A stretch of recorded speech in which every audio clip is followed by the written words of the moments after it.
fuck?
Creative Studio.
Boom, boom, boom. Black people, you minute. Boom, boom, boom. What's in it for the black people?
Who's this?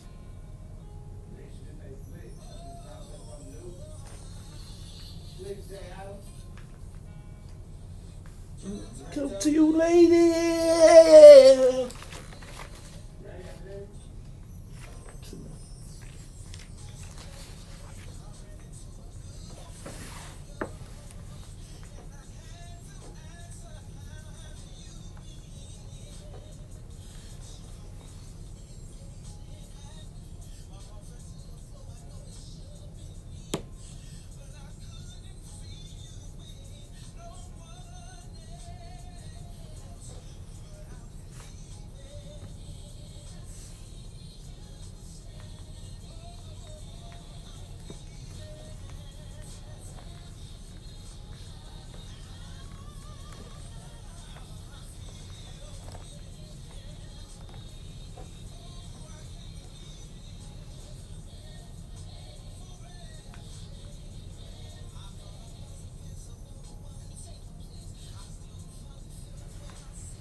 Whoa, take that off.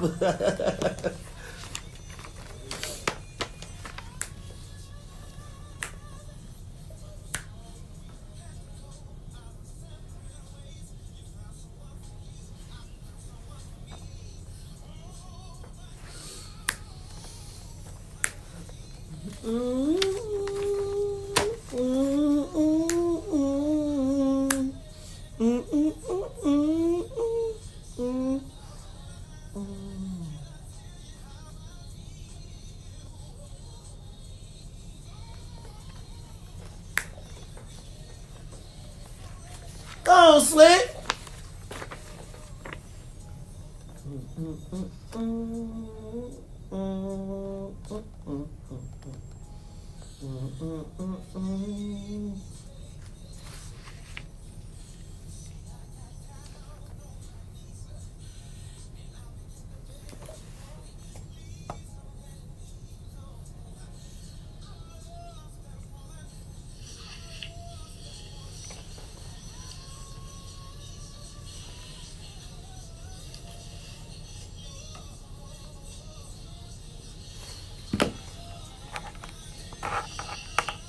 Riis, we ain't got no sound.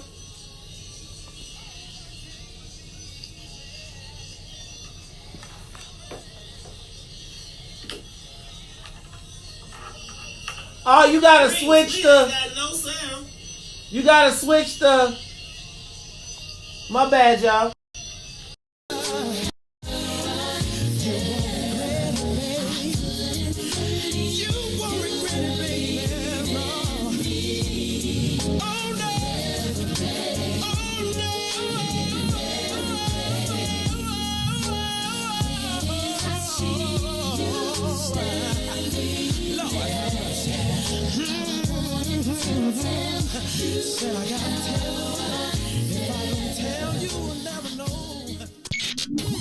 WIIFTBP.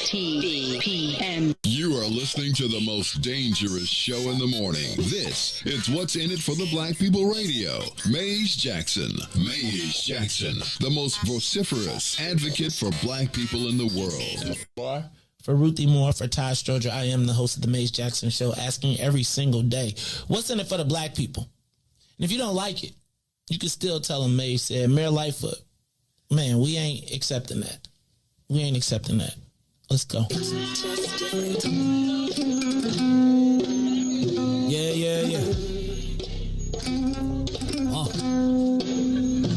Let's get down to business and go ahead and address the facts, man. Lightfoot seems more lesbian than black. Rahm Emanuel's another case. He was just as tired. 50 closed schools left much to be desired. Police had Anjanette naked on that body cam. They suppressed the footage so it couldn't touch a lot of hands. Reminds me of that 16 shots in that cover-up. Both of them similar, so I went and dug it up. George Floyd killed, a lot of riots happened in the town. Southside burned and they wouldn't let them bridges down. Grandmother sick, need a prescription and plus a couple groceries. You gon' have to travel just to get it now. COVID-19 out here shutting all the business down. Not enough SBA loans to even give around. So many failed businesses that you can put them in the pile. If you don't survive the pandemic, it's gon' sit you down. We sing, dance, play ball, entertain, and crack jokes. Government infested black neighborhoods with crack smoke. System that milked us so bad, we got lactose. Still trying to find out what's in it for us black folks. We sing, dance, play ball, entertain, and crack jokes. Government infested black neighborhoods with crack smoke. System that milked us so bad, we got lactose. Still trying to find out what's in it for us black folks. Shout out to Willie Wilson, hope one day you get to send it. We need some different players in the game to handle business. So many shady characters like Madigan and Blotto. But when you really break it down, it's typical Chicago. City full of gangsters, it's what the land was built on. Same streets with hood legends, DNA gets spilled on. Carjackers out here lurking, trying to get they steel on. Looking for a block to put them Hellcat wheels on. Let us give bogus appraisals a red line. Car crackers out here getting minimal fair time. And up the seal carry, I stay with the pipe. But Illinois gun laws giving minimal rights. Stay up on the swivel, make sure I'm moving tight. Check all of my mirrors when I pull up to the light. Pick my homie up from out of town, man, he caught a flight. He was hella nervous, told him, shorty, this a way of life. We sing, dance, play ball, entertain, and crack jokes. Government infested black neighborhoods with crack smoke. System that milked us so bad, we got lactose. Still trying to find out what's in it for us black folks. We sing, dance, play ball, entertain, and crack jokes. Government infested black neighborhoods with crack smoke. System that milked us so bad, we got lactose. Still trying to find out what's in it for us black folks.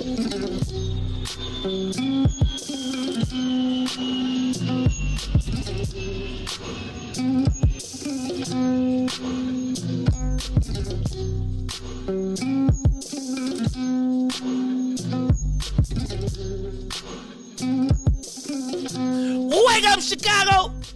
Wake up, world! This is the Maze Jackson Show. It's a Friday, and I'm feeling all right.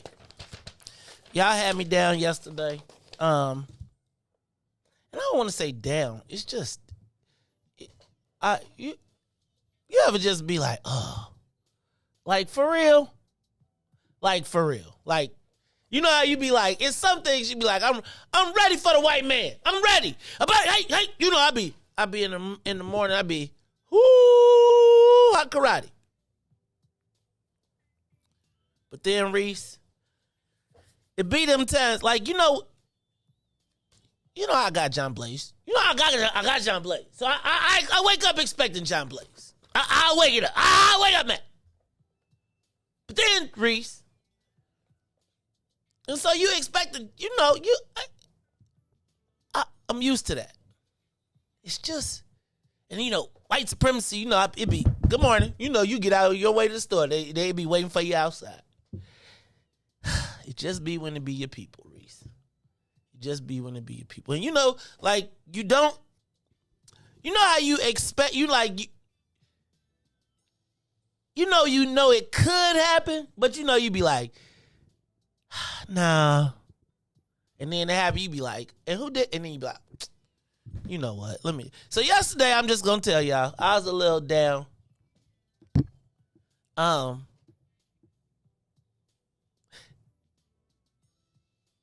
do want to quit on y'all. I do. I want to do comedy. Like, I was just thinking, what if we did like a funny morning show and we stopped talking about all this serious stuff and just did like, ha ha ha, yes. Hey, Riis, I got the best advice for women. I could do like women advice in the morning, like Steve Harvey. I could grow me a big old buzzy mustache. Y'all can write me love letters, right? I know, Riis, I have them write. The ones that you can't take, I take your letters in the morning, I read, I be like, dear auntie, no, you cannot date your niece's 18-year-old husband. And then I would give you advice on that, and then y'all could be like, ha, that Maze is so crazy. But no, I choose to give a damn about black people, and so it just be them days. Hey, y'all, I'm checking on. See, y'all check on my girl Carolyn Ruff for me. Carolyn, if you are out there, please tap in. Make sure that I know you are okay. I got a text. I'm gonna tell you, I was underwater yesterday. I ain't have time to check out the press conference last night, Riis. Did you see the press conference? So, Riis, now you know the people sent it to me. So, Riis, I'm just telling you now, and to the whole squad, to the den, to the illustrious Reverend Hunter, who has joined us this morning, I am going to play, since Reverend Hunter wouldn't come on with us before, he had to wait for the white folks. Because, I understand. I know, we ain't as big as 2579, but one day, we going to count one day, though. What we say going to count one day. One day it's going to count, but I decided that we were going to hear the Reverend in his own words. And then we will have a post-press conference discussion. So, Riis, I'm letting y'all know. Y'all get ready at 7 o'clock. And, Riis, we got to do it at 7 on the top because this is 25 minutes. Shout out to Mama D for Blog Talk Radio and her question. Shout out to Reverend Hunter for having the press conference that you need to talk to the white folks once before you talk to us, but it's all good. And I'm going to play it back, and then what I'm going to do is I'm going to play it back, and then I'm going to ask you all to tell me, is it me? I don't think it's me, Riis, unless it's the TV or something. I'm going to ask you all to tell me your thoughts, because I'm always willing to give you my thoughts. I tell you all the time what I'm thinking. Riis, why you back there shaking your head, dog? Man, two reasons. First of all, I'm glad that the man is here. First of all, whoever was recording it, fire them. Like, they recording it and they got the alert on. It's like buzzing and everything. But beyond that, just to listen to him. Nah, Riis,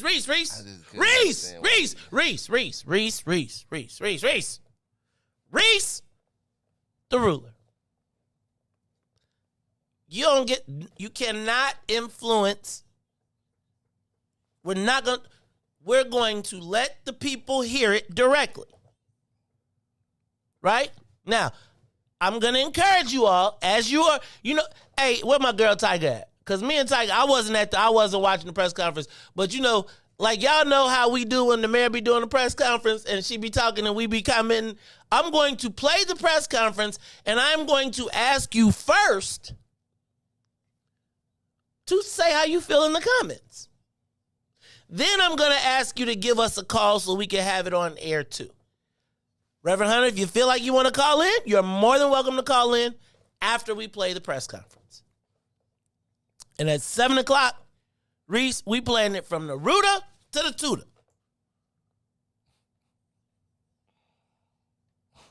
Riis, what? First of all, hold on, y'all. It's Friday. I'm here solo dolo. Well, I'm not solo dolo because I got my trusty dusty business in the front, party in the back, airline pilot of the soul plane, Mr. Weeko Wednesday himself, DJ Riis the Ruler. Riis, how you feeling this morning? Feeling good with that boy right Hey! now.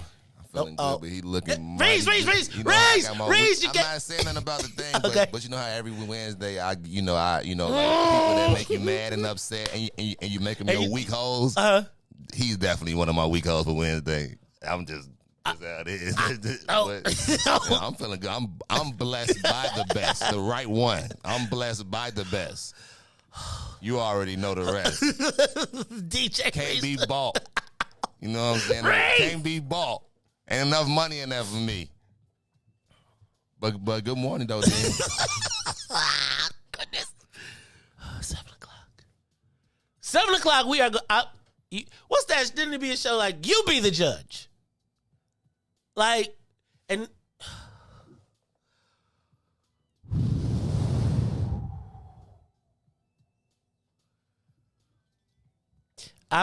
you have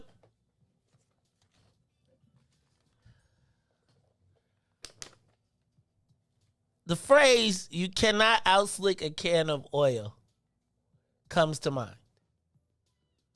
Riis, I'm doing what I told you not to do. So look, y'all, at 7 o'clock, no judgment. No judgment. 7 o'clock, we're going to play the press conference back, and we're going to let you hear it for yourself. And we're going to, because we got to wait for the church people to wake up. Because I want the saints' opinions. I want the real saints. Because the people that listen to BGX, man, if you listen to BGX in the morning, God is in your life. You might be like, who put the devil on from 6 to 9, from 6:30 to 8? But if you are listening to BGX this early, I want the church folks to weigh in. Lord, I don't know when I'm going back to church. Where's my mom? Don't tell my mama going. Mom, don't call. I'm sorry. I'll be back. I will, Mom. But if you want to know why people go to church, no more. Hey, man, if I was Church Chicago, hey, Riis, you let Church Chicago know they on thin ice. You let Church Chicago know. I don't think they with him, yo. They on thin ice. Nah, I got a church thing going on now, man. Church Chicago, Terrence Keys, y'all lucky y'all got Angie. Because right now, the way I feel about... DJ Riis the Ruler. Never in my life. All my life. No, I'm going to stop. Move on. Okay. So we're going to talk about the past press conference. But in better news, Riis, we ain't got no Ruthie today. We know Todd ain't coming. Let's take the soul plane up to 60,000 feet. Because I need to get away from you ninjas today anyway. Because I'll be back for Telling Like It Is Friday. And I'm just telling you.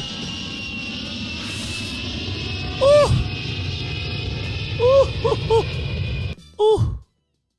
It's the Maze Jackson Show. Lakeshore Drive.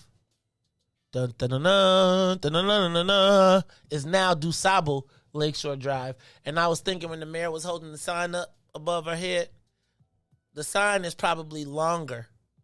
It's probably taller than her. DuSable Lakeshore Drive. That almost sounds like a Latino name. Like Maria Conchita, but they be having like 7 names. DuSable Lakeshore Drive. Well, Lakeshore is one word though, right?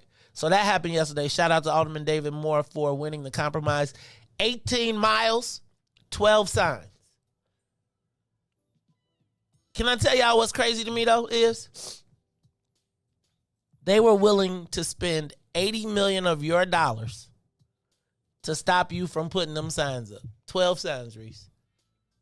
How hard do they not want a black man to succeed? $80 million.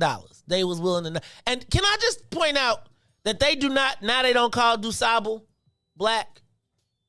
I was watching Chicago Tonight, and he was like, the first non-indigenous settler.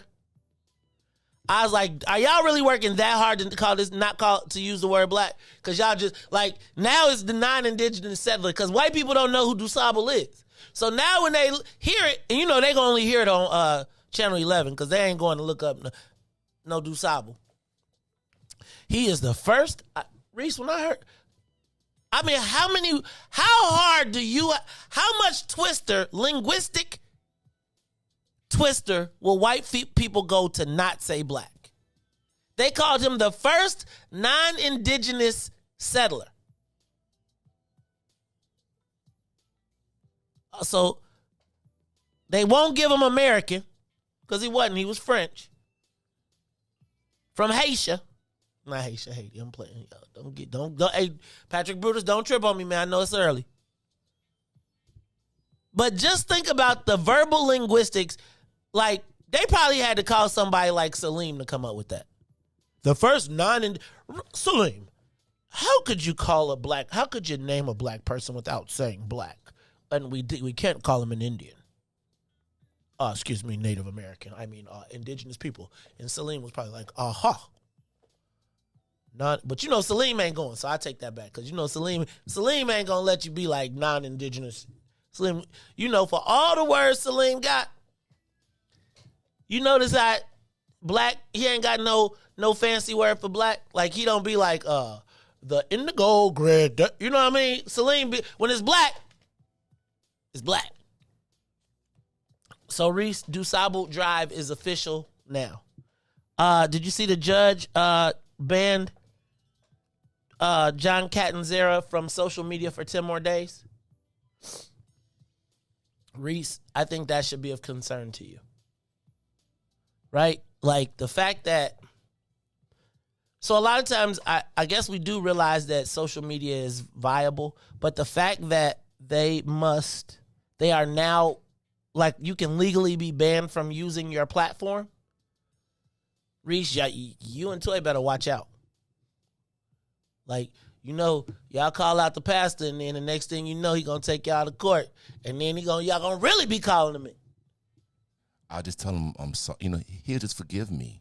I just tell him I'm sorry, and then he'll forgive me. He'll be like, I understand. I'm a man of God.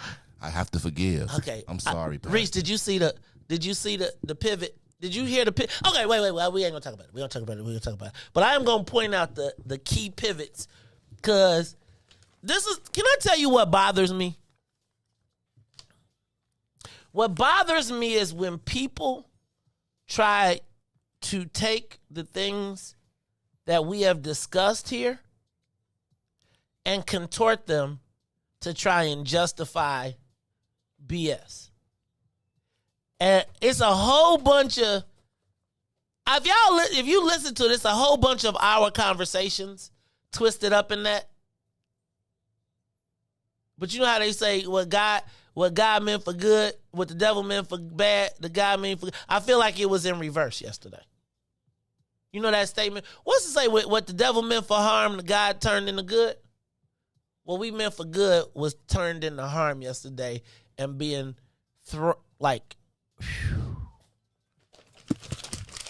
Look, man, get me to the break, Riis. Did we take the plane off? Did we get it up in the air? I don't know if I heard the jet engines. Let me shock I hear the engines, because I gotta get away from you Negroes for a minute. It is the Maze Jackson Show. We are up and away. We're gonna take a quick break, and then we'll be back after these messages with some more headlines and the social media question of the day.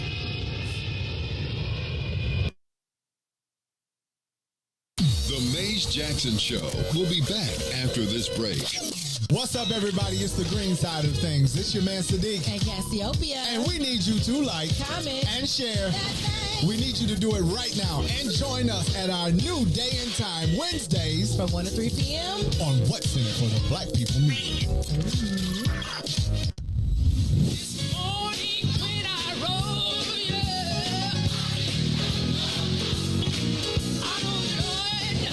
Church Chicago's Power Hour. I'm your host, Angie Mims, and Terrence Keys. TD, a.k.a. Terrence Daniels. I wish I had one witness in the house. Got one. Got a couple of them. Got Two T's. Give me a testimony. Oh, Lord. He's did it before. Oh, Lord. Cut. Riis, there's no church till I cut the organs off. Hey, you better put on the week commercial, cause I ain't hearing till the Lord deliver. I told y'all I've been asking the Lord to deliver for me. We ain't hearing no church, nothing. I don't even know if it's Church Chicago on Sunday. I got to get this demon up out me. So you can't play no church, nothing. I know church music. No church music. No organs. I don't want to hear nothing. Let me get my George. Nothing. George Blake Moore. I don't want to hear nothing. Talking about no church, no gods. Excuse me, God, Ma, don't get mad. I don't want to hear nothing till after we hear this press conference. So you know what? And just because of that, I want you to find the week commercial, and if the devil gonna be busy, we gonna get busy around here. This is the Maze Jackson Show. Now, don't play me no more Church Chicago, if they even still got a show. After what I saw yesterday, I don't know if it is no more church up at this joint. Matter of fact, turn my girl Toy on, and let's hear about the pink, blue, whatever. Let's go. Reach the ruler. This is Week Ho Wednesday, and to my right is Everybody's Women Crush Wednesday. My co-host, the one and only Toy. It goes, love this show, y'all. I'm dealing with a guy. We have been dating for 9 months. In light of everything going on in the world, he has been voicing his opinion about situations, and I don't agree with any of his views. I love everything else except his opinions. Damn. How do I fix this? FYI, he's white. It's about to be a white boy summer. So could that be the issue? For sure. Just come out different when it's not coming from your own race. It's just never been something I'd be like, oh, I date Bill. I'm just a Bill. Yes, I'm only a Bill. I don't really like light-skinned guys. I don't like pink meat. Pink, so it's like you see it. Pink tip, it'd be pink. And then pink on the I tip. don't like. So sometimes a light-skinned guy have a dark tooth. And then it look dark, so it's nasty off to me. Okay, I feel like it's supposed to be pink because they light-skinned. You know what I'm saying? But I don't want it to be dark because then I'm going to say you dirt. And now, traffic and weather. Good morning. What's in it for the Black People Media? I'd like to say that was a very beautiful commercial if you ask me, but the time is now 6:34 a.m. and I am the Riis the Ruler.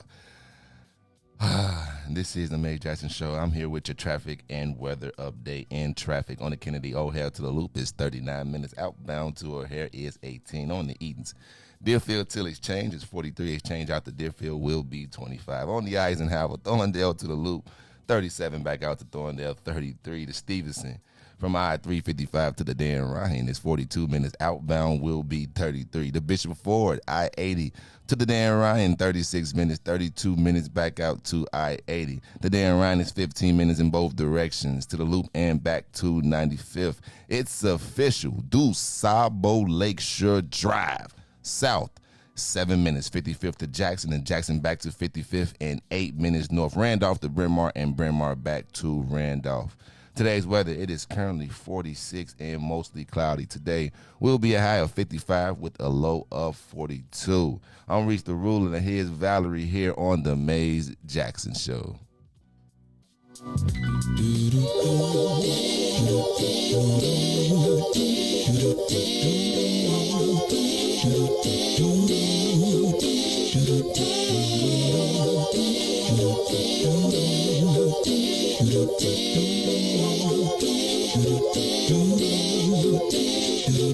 Well, sometimes I go out by myself and I look across the water. And I think of all the things, what you're doing. And in my head I paint a picture. Since I've come home, well, my body's been a mess. And I miss your ginger hair and the way you like to dress. Won't you come on over? Stop making a fool out of me. Why don't you come on over,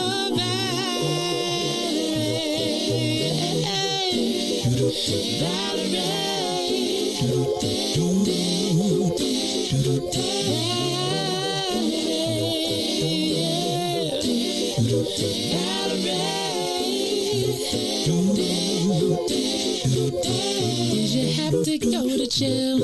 Put your house on up for sale. Did you get a good lawyer?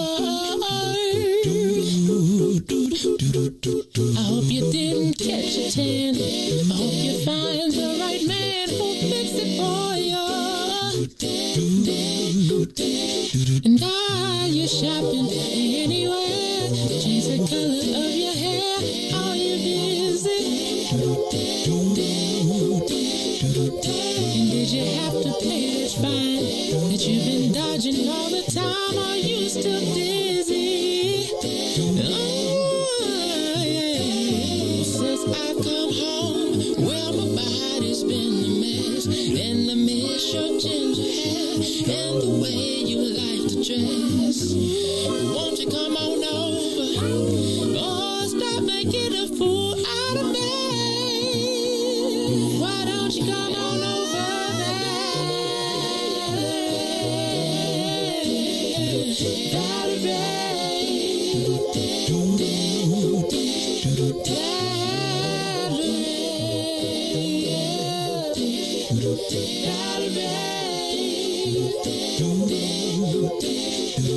Well, sometimes I go out by myself and I look across the water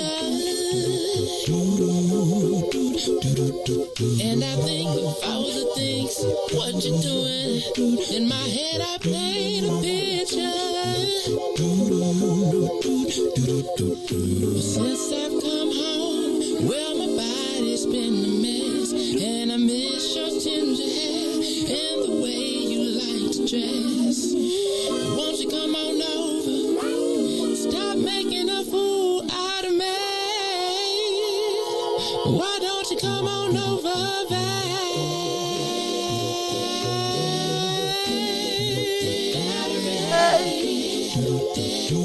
It's the Maze Jackson Show. You know that Valerie.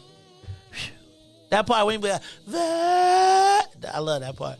It's the Maze Jackson Show. I'm your host, Maze Jackson, and I'm trying to get away from y'all. Chicago will make you tired. Not tired, tired. You know when they say fit to be tired? I feel fit to be tired. But I'm scared to say that because now that I think about being fit to be tired, that's probably some slavery stuff. Like, you fit to be tired. Like, Fence to be.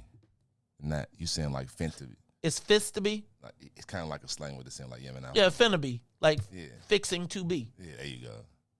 Ah. Riis, you been tired? Oh, let me stop. That's save it for Wednesday. Save it for Wednesday. Save it for Wednesday. I was thinking about a whooping, but you know, I got to watch y'all. Because you know, you got to watch. I got to be careful when I talk about y'all. All right, y'all, it's the Maze Jackson Show. I'm your host, Maze Jackson. Now, I want y'all to stay tuned at 7:30.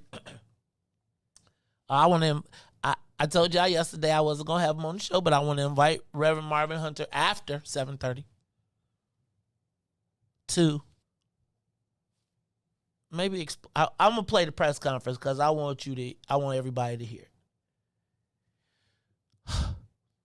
And then I'm going to stop talking about it. Then Riis started playing that church stuff. Look, Riis. Try to get a little Lord. Yeah, it made me want to go. After that press conference yesterday, I felt like going to sin. I was like, I want to kill him up. Sorry. My bad. So y'all, I'm sorry. I got so frustrated, upset, Riis, when y'all started talking, when you started playing the church stuff. I done messed up my paper. I can't even read what I wrote. It's like, what notes do we have? I just need to play the press conference. I almost want to do it. Let me do this, though. Let me say what's up to WBGX 1570 AM. I'm your host, Maze Jackson. I want to thank you all for tuning in with us every day from 6:30 to 8. Now, people, you know what, Riis? People was coming up to me like, you not on WBGX no more, and I can't find you. I was like, because y'all either getting up late. Really, because y'all getting up late. So, you know the show goes from 6 to 9, so you can also catch us on air from 6:30 to 8, but we're on every day from 6 to 9. So once you get your fill on the air, Riis, you can tell them to come on to, I got to stop messing with my papers. Y'all done, won't he do it? He did it yesterday. I ain't going to even lie.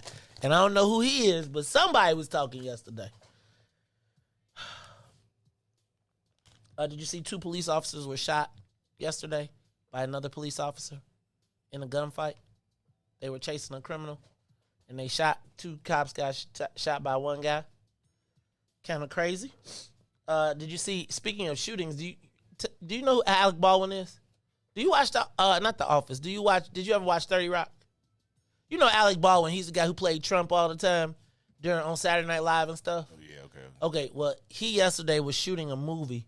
And they had blanks in the gun, and apparently he shot and killed the director of photography, and another person got wounded. And I was trying to understand how that happened. But you remember that happened in not Bruce Lee, but his son, Jason Lee. Like they had a gun, they were firing blanks, and something happened, and they killed the person. Same thing happened yesterday. Crazy, right? Riis, I know you're a big Chicago Sky fan. But what I haven't seen is you wearing Chicago Sky gear. What's up with that, man? For all my daughter, I got my daughter all the gear. She got, well, it ain't really all that gear, because they said like that. Shirt, all that. Okay, because they said, like, right now, like, even in Chicago, people wanted to celebrate and go buy stuff, and they couldn't because it ain't there. Yeah. They said there's not a lot of Chicago Sky merch in Chicago. That's kind of unfortunate, because they're going to miss the pop. You know, like, I'm going to tell you, they missed the biggest bang, Riis, because after the rally, you know, you want to go, there ain't going to be nothing for the rest of the year. So you can't really, and like, I feel like I might have bought a Sky jersey just to be fresh to go to the thing, go to the rally. But after that, I don't buy no Stitch jersey. Speaking of that, speaking of the Stitch jersey, yo, Brother Devin, where my Justin Fields jersey at? You tripping, man? Gonna text me and be like, what size? I tell him I want a 54, and then I don't hear from him no more. What's up with my jersey? Oh, it was Brandon Lee? My bad. Brandon Lee. One of them Lees. Not Bruce, though. Okay. How about this one? Did you see? Hey, remember Chris Rock when he talked about the bullet tax? When he said, you want to stop people from shooting people?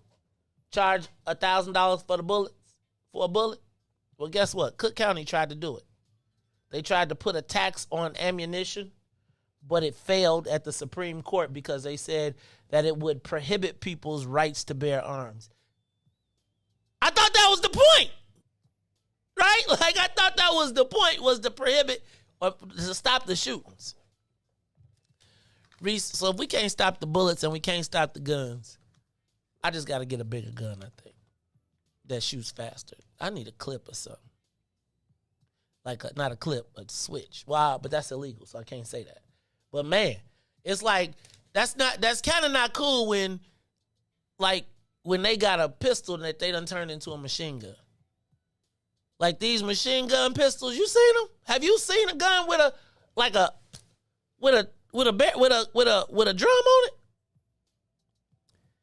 Can I ask a question? And this is just out of the blue. Who introduced the drum and the switch to the handgun and then introduced it to the Negroes? You ever think about that? Like, was somebody reading Guns and Ammo? Like, who manufactures switches, and why can't they stop them from being sold if they're illegal? Always the black market. Well, but my thing is, there's a manufacturer. Like, the switch has got to be manufactured at a factory. Or somebody is illegally making switches. I got you, but ain't it metal?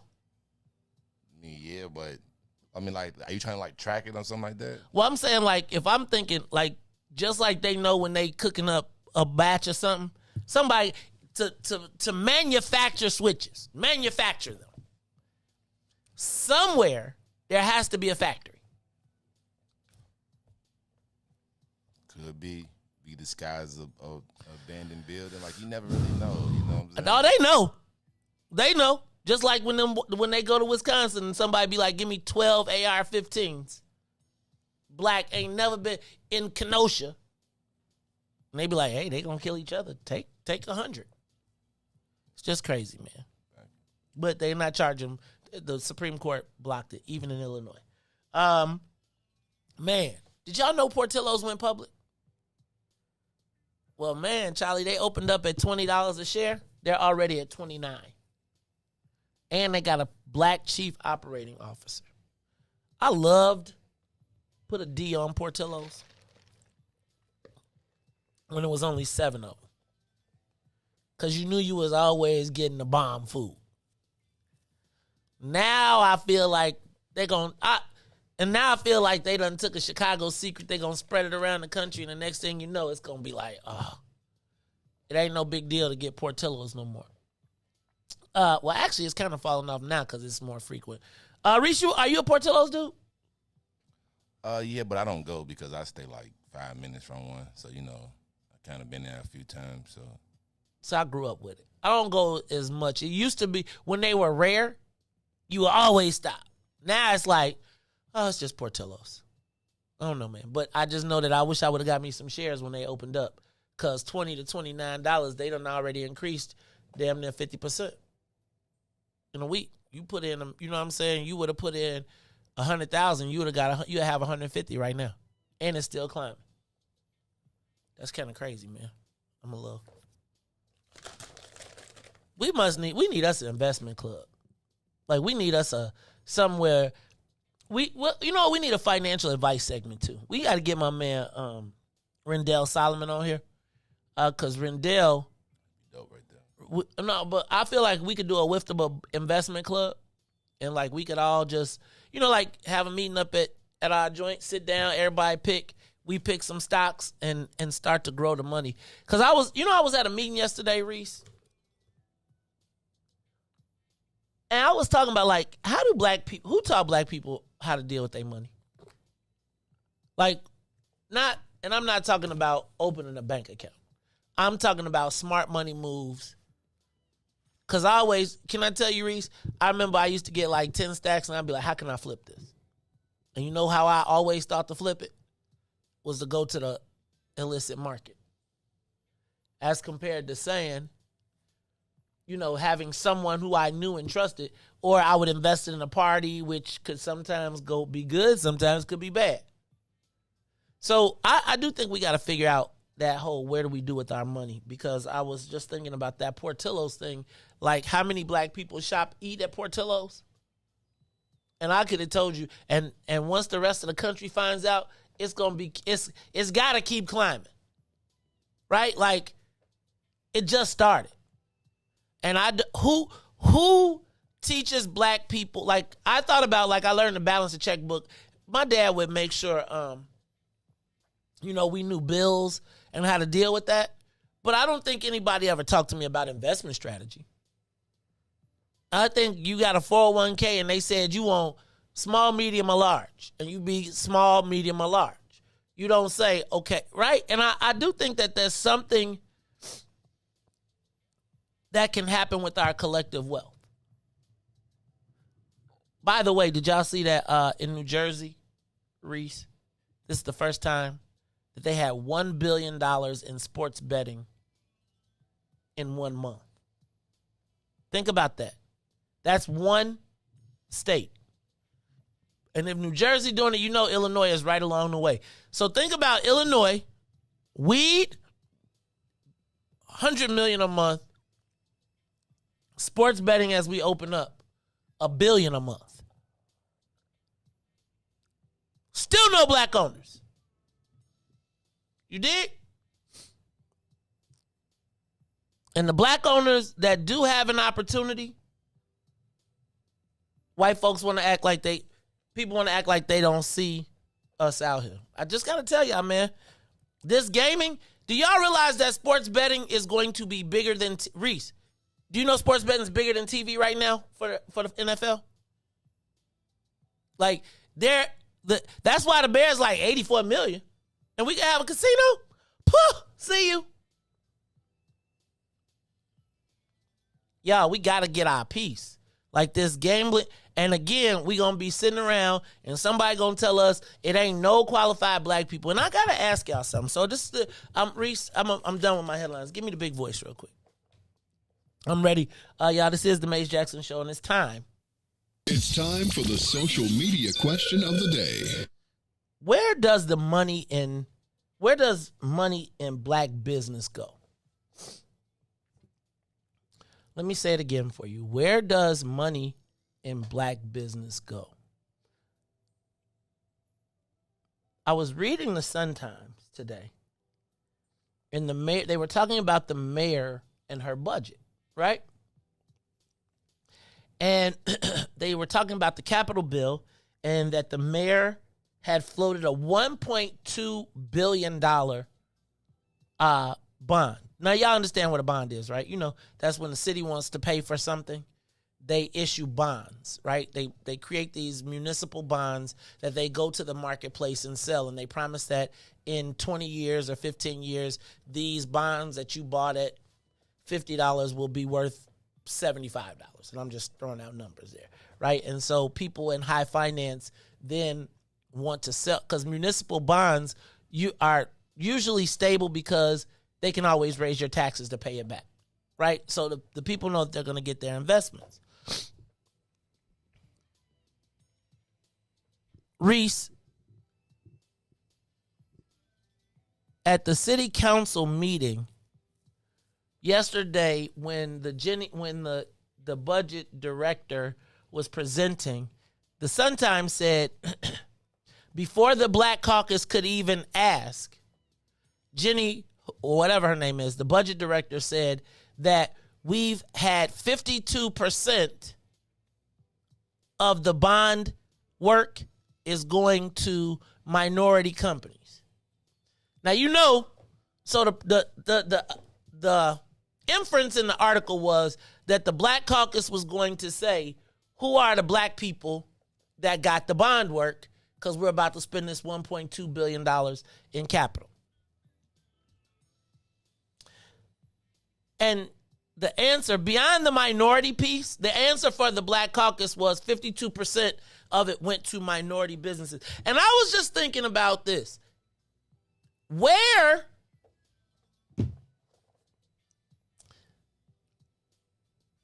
if 52% of the $1.2 billion went to black business, and I want y'all to be clear, I'm not saying that 1.2 billion, 52% of 1.2 billion. But if they are counting bond work as the answer to this 1.2 billion, and they can say that's our answer to minority, and let's just say that they're trying to say minority and black as the same thing, how would you feel, Riis? Who benefits from that? Like, who benefits from $1.2 billion in bond work going to a black company? 6 people? Meanwhile, and this is how we get outpointed all the time. When it's 1 for you, 1 for me. 2 for you, 1, 2 for them. So we're excited about the fact that the black bond agency gets 52% of the work. And then the white boys, after you go get the work, the white boys own the construction company, they own the tractors, the trailers. So the $1.2 billion that the black dude gets, let's say the black dude makes $100 million on the $1.2 billion. One black dude takes away $100 million, and they use that as the answer to what happened to the rest of us.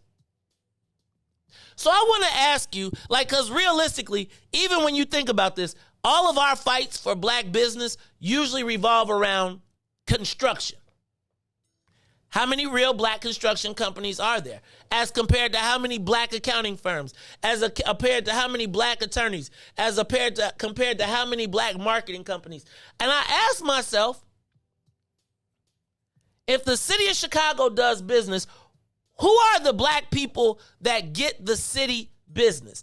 And the fact of the matter is, what happens so many times is that the bigger companies keep getting bigger, and as they get bigger, they get whiter.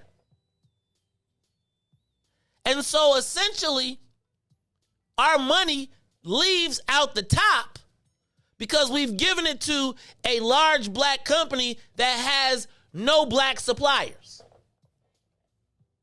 So when they have no black suppliers, they reach a pinnacle, and then they get to say, ain't no black people at this level that could do this level of work. And yeah, it might be 6 black kids running around that's doing good, but those 6 black kids have consumed the wealth that was meant for 16,000. Right? We look at the 6 bond traders and be like, ooh, look, we got 6 black bond traders. Those 6 black bond traders create the wealth that allows the rest of the corporations to eat. That allows all the white companies that are going to get the infrastructure projects to do well. So they say, sure, you can have that black guy do the bond work. Because he's going to create the money that feeds our families for generations. His family will eat for generations. In the meantime, who you got? We spend a lot of time fighting in places where we don't even have the capacity.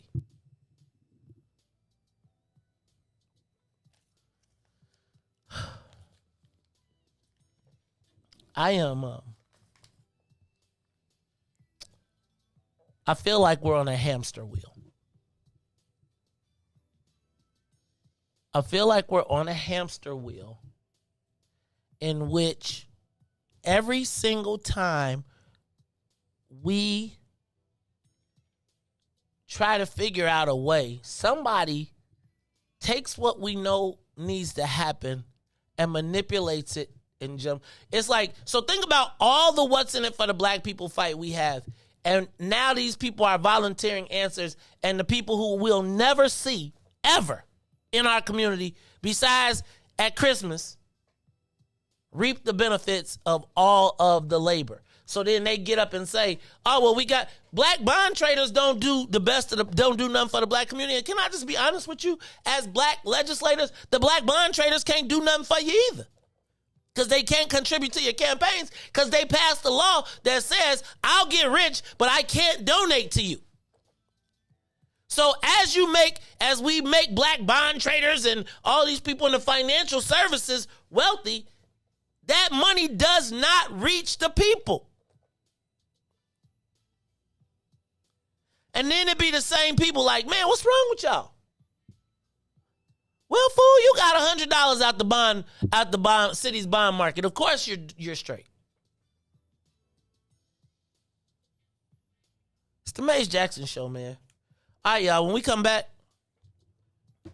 But no, ask me, where does the black business go? If the state was to say we're going to allocate 12% of the state's budget to black business, who would we be fighting for? Who would we be fighting for? Because I'm going to tell you, it's people fighting for it. And then the state points, just like the budget director pointed to bond work. Like, can somebody please raise their hand and tell me if bond work helps anybody black besides the 6 black bond traders? How does that reach the people? And quite frankly, they don't help us in political spaces. It's like, I feel like sometimes they be having us running up the hill like we fighting for people who ain't even thinking about us. And then they get to eat your lunch and you, like, really, you just told us about a $1.2 billion bond and you saying that the bond work goes, that's great for the bond traders, but tell me how that works for the black people on the ground. How does that build another better business? It's the Mace Jackson Show. When we come back, Riis, we're gonna get the road together because we are going to play the entire press conference and question and answer from Reverend Marvin Hunter. And then at 7:30, at 7:30, we're going to have calls, comments, etc. I think the Reverend wants to call in. Anybody can call. 872-259-7474. Riis, let's make this break short. Let's do it. We'll be right back. The Mace Jackson Show will be back after this break.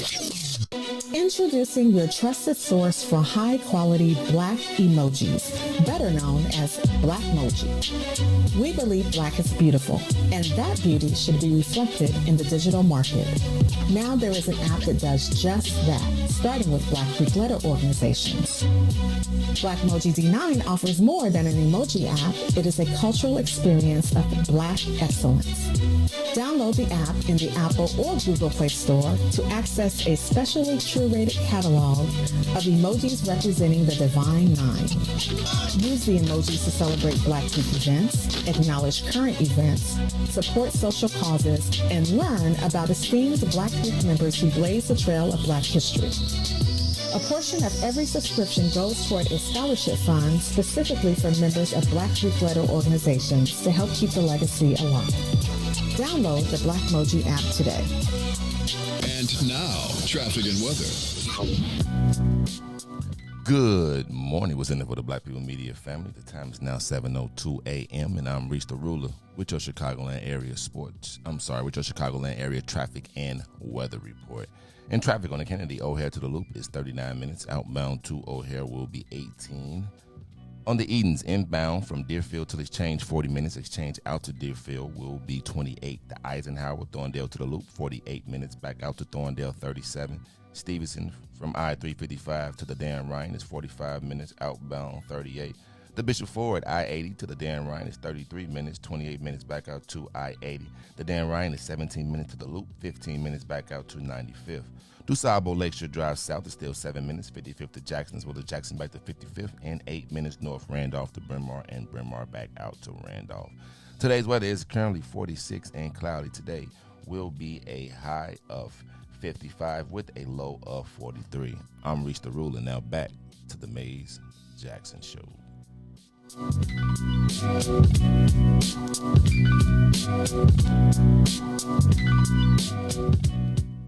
Back to the Mace Jackson Show. You are listening to the most dangerous show in the morning. This is What's in It for the Black People Radio. Mace Jackson. Mace Jackson, the most vociferous advocate for Black people in the world.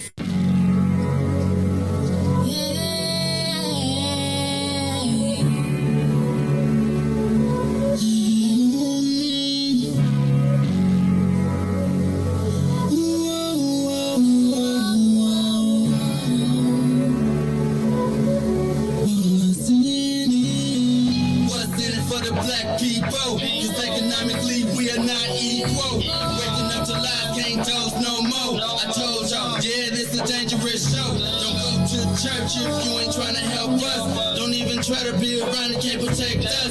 We see the lies, not other politicians. We need money and no symbolism. It's Mace and Riis, and Ruthie and Todd, explaining how we all come from God, giving us tools to beat the odds. If we united, our movement gon' stop. If they ain't trying to help us, they ain't trying to do nothing. We gotta do something, we gotta stop running. It's time to confront the problem. Really, you expect, you oppress us all.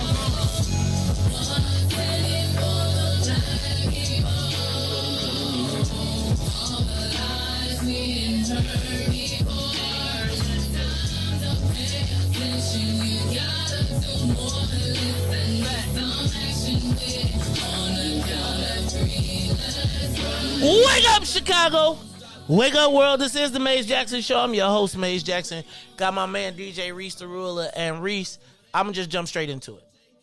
We are about to play. Yesterday, we talked about the letter written by Reverend Marvin Hunter for Laquan, in support of Laquan McDonald.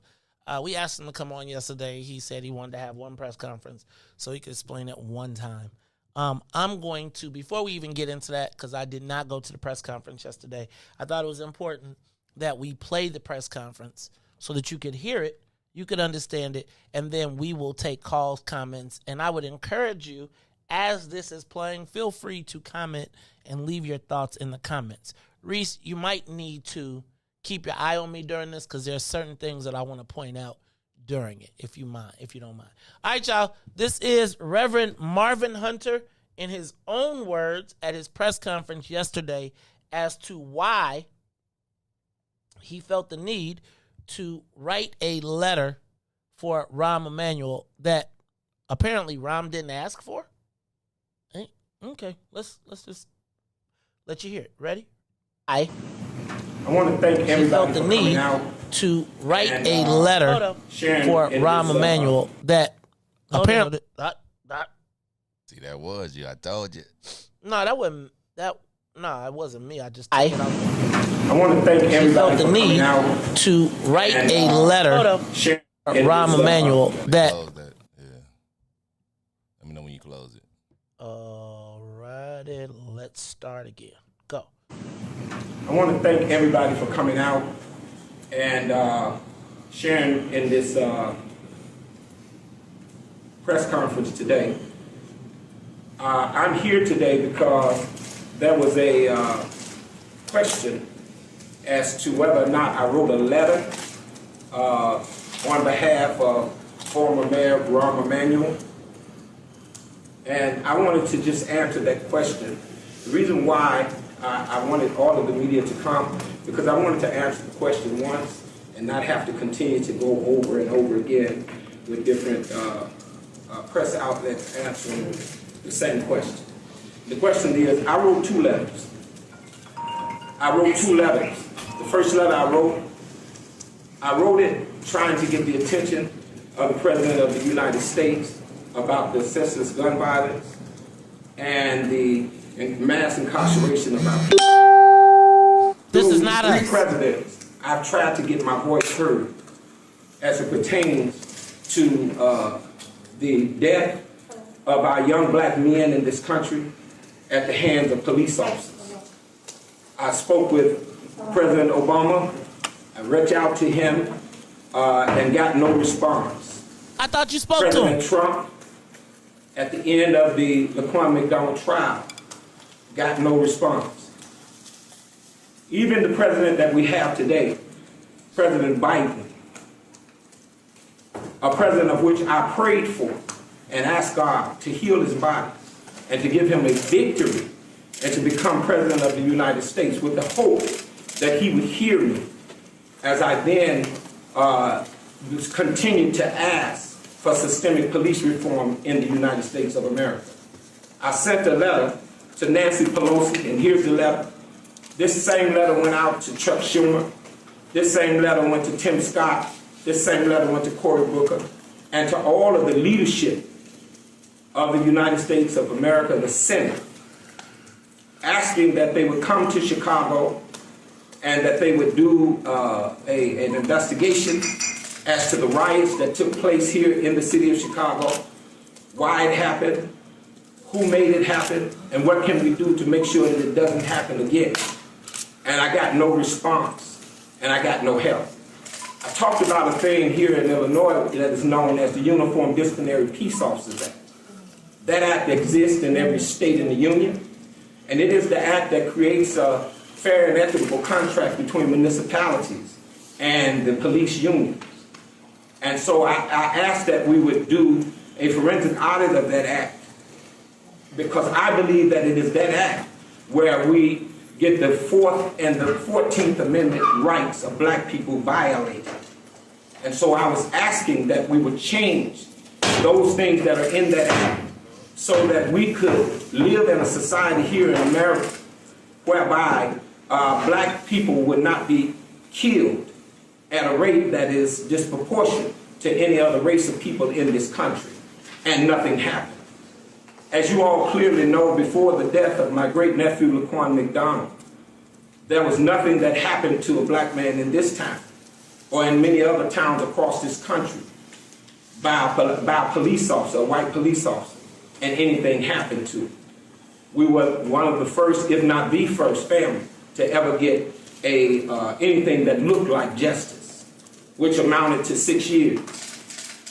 The press asked me how did I feel about it when they gave me something like 6 years. I said to the press these words: I feel like they've reduced my great-nephew and the life of this young man to a second-class citizen. They did? I feel like that the message that Judge Gahn gave us was a message that said that there were no laws on the books for a black man that a white man was bound to honor. And now here we are today with the second letter that I wrote. I wrote that letter on behalf of Mr. Rahm Emanuel. I wrote that letter because after time of meeting with Mr. Emanuel and talking with him and hearing him physically say, listen, whatever role that people thought I played in this, whatever offense that I brought to your family, being mayor of the city of Chicago and at the helm of the ship, I own that there are some things that I should have done, I should have tried to do better. What were those things? Morning quarterback. I am sorry, and I'm asking you to forgive me. I'm asking your family to forgive me. As a man of God, I didn't do nothing wrong, he said. Responsibility to forgive him. Now, others don't feel that way. They don't feel that way, I believe, because number one, most people don't want justice. They are not looking for justice. Most people are looking for revenge. We are not looking for revenge. Our family has never looked for revenge. If you check every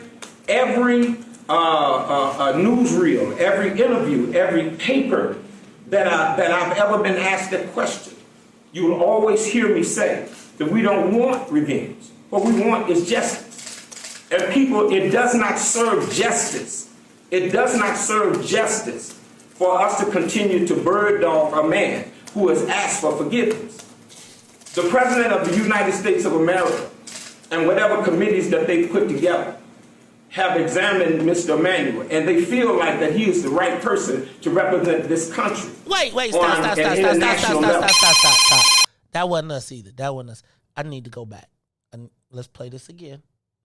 Everybody slow down and listen. You will always hear me say that we don't want revenge. What we want is justice. And people, it does not serve justice. It does not serve justice for us to continue to bird dog a man who has asked for forgiveness. The President of the United States of America and whatever committees that they put together have examined Mr. Emanuel, and they feel like that he is the right person to represent this country on an international level. In fact, for the fact that that is what is going on, that is what they felt like they wanted to do, I felt like it was not my responsibility to go up and get involved in that on that level. I only got involved in these cameras and in front of these cameras this way because my flesh and blood died. There are people that are going out trying to represent my family, and they've done it over and over again since 2014, and they've raised billions of millions and billions of dollars. Black Lives Matter have raised millions, hundreds of millions of. I want to pause you right there. So, when I tell you that I really don't like to be played like a sucker, we know, particularly for the What's in It for the Black People media, that Laquan McDonald and the Black Death has been pimped by Black Lives Matter.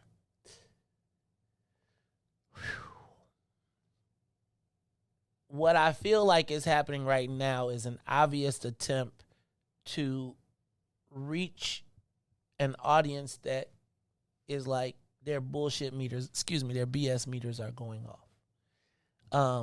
And we all know that we don't feel Black Lives Matter and we don't feel all of those people. But this goes back to my point yesterday of saying, should we stop caring at the settlement? Because I want you to listen to the pastor as he tells the people, listen to the pastor. And this, and let me say this. That this part of this speech was not just for Black Lives Matter. This part of this, and this is why I gotta ask one more time, do we let the family make the decision and then we tap out? Because I want you to pay attention. There's a little bit of jealousy in here, right? It's a little bit of jealousy, and the concern about money also just really bothers me. But I want y'all to listen because I want you to hear if I hear what I hear. You hear what I hear. Dollars off the back of Laquan McDonald, off the back of Reverend Hunter, off the back of other families that have lost loved ones. Off the death of black people, they've raised money and used the money for their own politically motivated gain. They've not put one dime back into the black community. They've not put one dime into the household to make those families better on any level whatsoever. I'm not interested in having this conversation about criminal justice reform because I need to enrich myself. I'm interested in having it because I don't want my nephews and nieces to be in danger of being killed because the people that are doing the killing in which we pay to protect us feels like that they can do it and nothing will happen to them. Until we change the system, as I close this, until we change the system that hired Rahm Emanuel, we will never change the decisions that the mayors that are in that system make. And if you don't believe me, Anjanette Young just had a terrible thing happen to her under this mayor that we had. And what happened... Pause. Anjanette Young actually happened under Rahm Emanuel. Stop it. It happened under the same dude you standing up here defending. She continued it, but the justice that you... But again... This is all pivot. To her under this mayor, she made the same decisions and the same postures that the previous mayor before her made. Why did it happen that way? Because the system in which they are working for, that they're just a mayor, they're just working for, that system has a process. And that process, as long as it is in play, is unfair to black people. And so I am saying, let us change the system. You all love Laquan McDonald. Stop trying to raise money. It don't take money to change the system. It takes people rising up and unifying their voices in one. People are angry at me as a pastor for forgiving a man that asked for forgiveness. They're angry at me as a pastor because I choose, and my family has chosen, not to go out and to continue to try and demonize Rahm Emanuel. I didn't vote for Rahm Emanuel in the second election, but he won overwhelmingly against my voting. However, once I met him, I began to think about what am I asking for? I am asking for justice. I'm not asking for revenge. And if I'm asking for justice, justice is that we move on from where we are and begin a new way of living in this country. And that is talking to our elected officials, talking to you, Mr. President, and asking you to take serious my appeal, to go to Ms. Pelosi and talk to her about the letter in which I sent you guys, so that we can come to Chicago and other cities and have real conversations about criminal justice reform. That is what I believe we need. That is why I was able to write this letter on behalf of Mr. Emanuel in good conscience. Black Lives Matter have their own political agenda. They need to find their own way to raise their money, not using my family and families like mine across the length and breadth of this country to enrich themselves. And that's why I did what I did. That's why, and I just wanted to talk to everyone and let you know exactly what we are trying to do. I want to help all of our people, not just some. Thank you all for coming. So, you know, some people might look at your actions and think like, oh, you could have demonized him but done nothing, but obviously you chose to send a letter. Can you kind of talk about why you specifically took that action instead of, you know, maybe just stayed on the sidelines and not said anything either way? People stayed on the sidelines and Laquan McDonald died. This is not the first time that the Uniform Disciplinary Peace Officers Act was challenged. It was challenged after the death of Chairman Fred. When he died, they went after and tried to change that. And they sat on the sidelines and let it go away. And Laquan McDonald was dead. They sat on the sidelines after I sent this letter to the Senate and sent a message to President Barack Obama, and it was ignored. And George Floyd is dead. They sat on the sideline after I sent this letter to the Senate and sent it to both Republicans and Democrats. And Andrew Young's house was invaded, and her 4th and 14th Amendment rights were violated because the Uniform Disciplinary Peace Officers Act gives the police plausible deniability as to those federal laws that pertain to us as a people. America, get real. Black people are citizens of this country. We don't have any other country. This is our country. We were born here, and the Constitution said that we have all rights as any other person. The 14th Amendment is what gives us that. But the Uniform Disciplinary Peace Officers Act skirts and subverts the 14th Amendment. We must change that act across this country if we're going to have full citizenship in this country. Yeah, I guess just, the ambassadorship, towards those goals, I mean, why speak for that in particular? Why? Because I was asked. Had I not been asked, I wouldn't have paid any attention. Pause. Okay. Let's do this one more time. I'm going to try and take it back just a little. Because they asked him, well, why did you write the letter? He said he was asked. I want to know who asked you. But then I want you to listen. In this country. Yeah, I guess just, the ambassadorship, towards those goals, I mean, why speak for that in particular? Why? Because I was asked. Had I not been asked, I wouldn't have paid any attention. I didn't seek him out to help him become ambassador. And who asked you? Pardon me? Who asked you? Well, as we began to dialogue back and forth, no one asked me. As we began to dialogue back and forth, Okay, let's do this again. Hold on. Why speak for that in particular? Why? Because I was asked. Had I not been asked, I wouldn't have paid any attention. Okay, did I hear that? What did they said, why did you write the letter? Because I was asked? Okay, we're going to listen to this. This is within the same minute. Okay, just listen. I didn't seek him out to help him become ambassador. And who asked you? Pardon me? Who asked you? Well, as we began to dialogue back and forth, no one asked me. As we began to dialogue back and forth, I began to see that my nephew. Let's do this one more time. The Uniform Disciplinary Peace Officers Act skirts and subverts the 14th Amendment. We must change that act across this country if we're going to have full citizenship in this country. Yeah, I guess just, the ambassadorship, towards those goals, I mean, why speak for that in particular? Why? Because I was asked. Had I not been asked, I wouldn't have paid any attention. I didn't seek him out to help him become ambassador. And who asked you? Pardon me? Who asked you? Well, as we began to dialogue back and forth, no one asked me. As we began to dialogue back and forth, I began to see that my nephew. Do you see why church is banned on this station? He is in a pulpit. Excuse me, he's not in a pulpit, but he is literally doing this at the altar. At the altar of God. Do y'all understand why there will be no...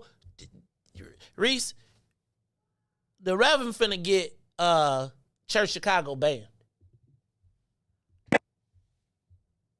Nephew was being used to stop that from happening. And I realized that it was coming from the same people that had been raising money off the back of my nephew. Now, I just need for y'all to also recognize. So, basically, somebody came to the Reverend and said, hey, them people making money off your name, and now that you ain't getting and now they about to block Rahm Emanuel, I can make you a national. Did you hear that? All that stuff about the Nancy Pelosi and talking to the Senate and into the House and all of that stuff? That's how you get you get a national organization, right? And basically what you do is you throw all of our talking points in it and then come back to us and say, hey, y'all, but I got this organization and now we can do X, Y, Z because Rahm done funded my block. But did y'all, this is all in the pulpit. This is why. Okay, I'm going to just keep on playing. That letter was not about Rahm Emanuel. It was about sending a message to Black Lives Matter to stop it. Okay, did somebody ask you to support the nomination of No, I just told you what the reason that letter was written. You said you was asked. It was a letter to send a message to Black Lives Matter to stop it. So Rahm Emanuel. So you send a message to Black Lives Matter by writing a letter to endorse Rahm Emanuel. Like, do y'all see why I don't want to mess with y'all niggas? Do y'all see why I don't put my name on stuff? Do you see why that's why you don't see me at the big old press conferences standing up. When I voted against Rahm Emanuel in his last election, I voted against Rahm Emanuel because I didn't like what had happened when my nephew was first killed. Stop. We didn't find out about it until after the election. Bam. But the city of Chicago voted him back in as mayor. We didn't know. They held it back after the election. I couldn't stop them, and I didn't demonize them because they chose to do that, because that's what democracy is about. I just told you point blank why I thought it made sense to me to support this number. Because they're trying to, if they get away with this, then they'll continue to use my nephew as a... If they get away with what? Stopping Rahm Emanuel from returning to prominence? What's your job in returning him to prominence? Ploy or a scapegoat for them to continue to do other things. Next, they'll try to use him to change the Constitution. It has to stop now. Look at that. I was going to print it out, but my printer ran out of ink. At some point, I will put it online and you can get it. But you can always send call it to me. I'll put it online. Copy. I got a blue check. I'll put it up. And are you concerned about, divisiveness in the... Pardon me? Are you concerned about the letter causing divisiveness in your congregation? No. My congregation is solid. My family is solid. Who go to that church? They know They know it's not like we need to be in a position to control our own destiny and not allow people to take our loved ones and use them for their benefit. We have people speaking for Laquan McDonald that never met Laquan McDonald. Okay, have never met him, but yet they are speaking as if they love Laquan McDonald. I want to clear something else up. Laquan McDonald is not abused in his home. That came out in the court trial. Laquan McDonald went into a foster care, okay, because Laquan McDonald's mother was an underage young lady. And by her being underage, the great-grandmother took the baby. Laquan McDonald grew up in the same house with his mother and his great-grandmother. That's how Laquan McDonald got into the system in the first place. When Laquan McDonald did get abused, it was while he was in the system for 2 months. And we fought and took him out of the system and placed him back in the home of his grandmother and his mother. I just want to clear that up. And that's fact, before the records. Mama D. I have a question for you. Go on, Mama D. From Blog Talk Radio, the Female Solution, radio and TV, host of Wisdom with Mama D. Pastor Hunter, you must forgive because that is your Christian mandate to do so. And however, as the great uncle of Laquan McDonald, like the great uncle of Emmett Till, Moses Wright, you both played a significant role. Mrs. Mamie Till Mobley once said she believed that all of America was grieving with her. And once we saw that tape of a 17-year-old teenager being shot 16 times and heard about the cover-up and the fight against releasing it, all of America was grieving, especially Black America, was grieving with you.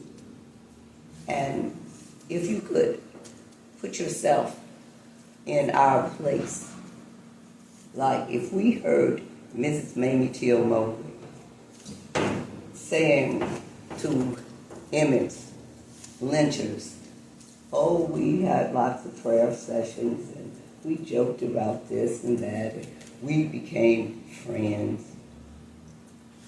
How do you think that those people who grieved with her is feeling. Forgiveness is one thing, but a letter to have this particular individual boast about it, and I am supported by the Black Caucus. It was a grievous thing. And if you could just step back and put yourself into the shoes of all of those that grieved along with Mamie together and grieved along with LaQuan, what would your response be? I would first look at the facts of each case. And when I looked at the facts before this letter was written, I realized that Rahm Emanuel did not pull the trigger, nor was he not a party to the death of my great-nephew. Rahm Emanuel was a victim of the system that he was elected to and worked for. That system is our problem.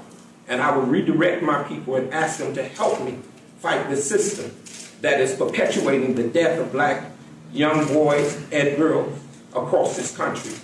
And they're not getting justice. Many of these families have not gotten justice. My family received $5 million. Some other families received, I don't know what, less or more. But I'm telling you that the money does not take away the pain from those mothers. The money don't take away the pain from the sisters. The money don't take away the pain from the nieces and the nephews. It doesn't happen that way. That is not a cure-all when you've lost your loved one. The truth of the matter is, though, as a pastor and as a leader, all of a sudden I've become this leader that nobody has ever, that none of the people that could have put me on their program put me there to talk to me, to ask me things, to ask my opinion, to ask my advice. Many things have been done in the name of Laquan McDonald, and our family know nothing about it.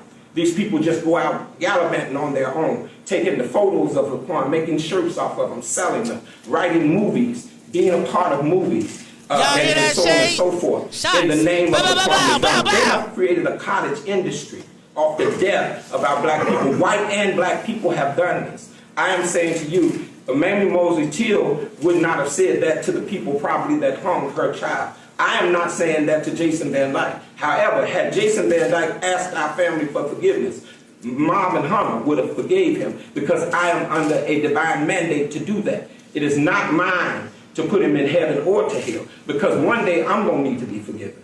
And so I believe that whatever a man soweth, that shall be reaped. Now, I forgave because that's who I am. That doesn't mean that I'm perfect. It doesn't mean that I don't get angry. It doesn't mean that I don't make mistakes. But it does mean that I have the ability to live as human beings without fighting as animals, always fighting as animals. Rahm Emanuel did not pull the trigger. Rahm Emanuel did not sanction the death.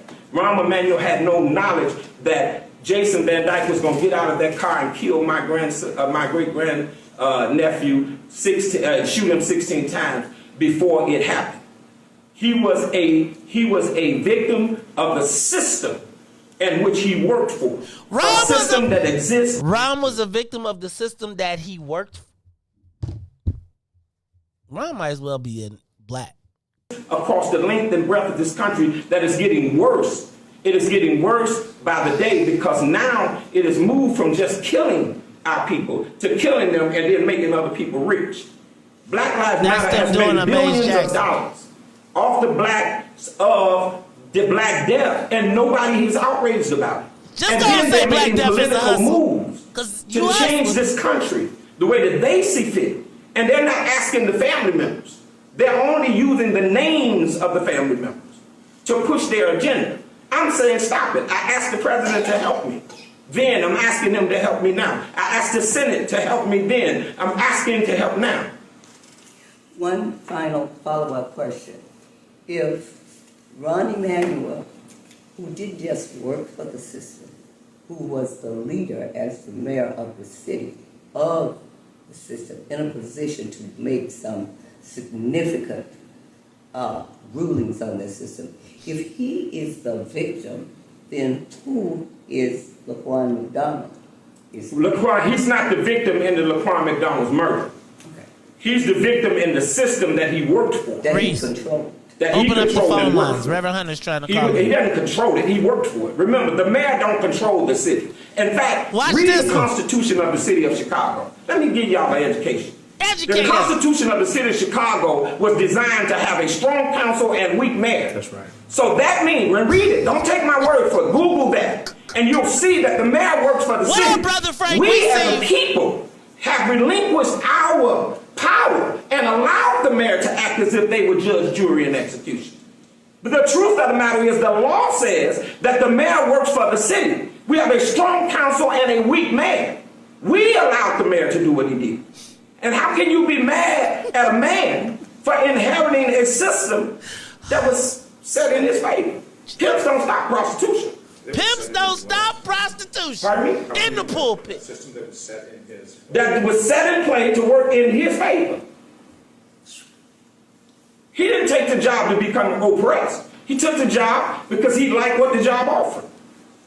Now, if you're going to be mad at him, you can be mad at him about that and say, well, okay, he was selfish. He shouldn't have did it. I never ran for mayor. I didn't run for mayor because, well, one, I don't know if anybody would have voted for me, but two, I just did not want to be a part of a system like that. Because I love my people. So you wrote a letter to I'm him? not in Lawndale because I have to be here. I'm in here because I want to be here. I'm getting to the three of the largest families in North Lawndale. Anything good or bad happens in this community affects me directly. And I never left. I love my people.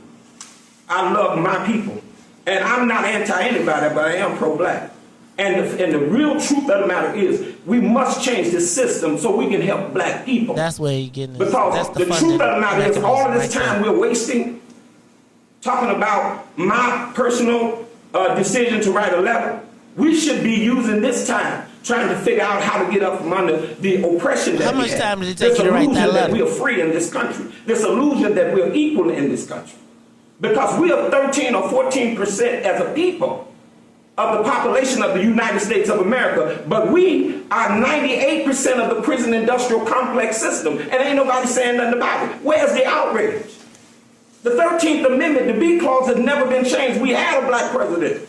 We got a Congress now that we control, and nobody is talking about changing or amending the B clause, which says that as a black man, if I commit a Class X felon, I revert back to being a slave. Was Rom going to do that? And therefore due to be paid slave wages. We have more people in slavery now than we had at the height of the Emancipation Proclamation. Where's the outrage? And you mad at me?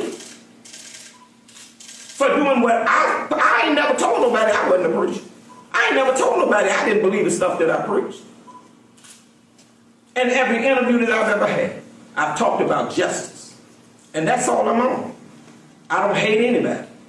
I talked about justice. But I am pro-black. I want our people to be better. Not bitter, better.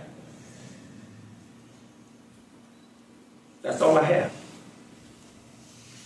That's it. Let's wrap it up. Thank you all for coming out. Thank you. All right. Maze Jackson Show. Phone lines are officially open. Let me get the phone lines. 872-259-7474. 872-259-7474. I want to know what your thoughts are. I said I wasn't going to interject, but there was moments when I just had outbursts. I know Reverend Hunter is looking to call in. I don't know if he's made it on the line yet. Reverend Hunter, the lines are open.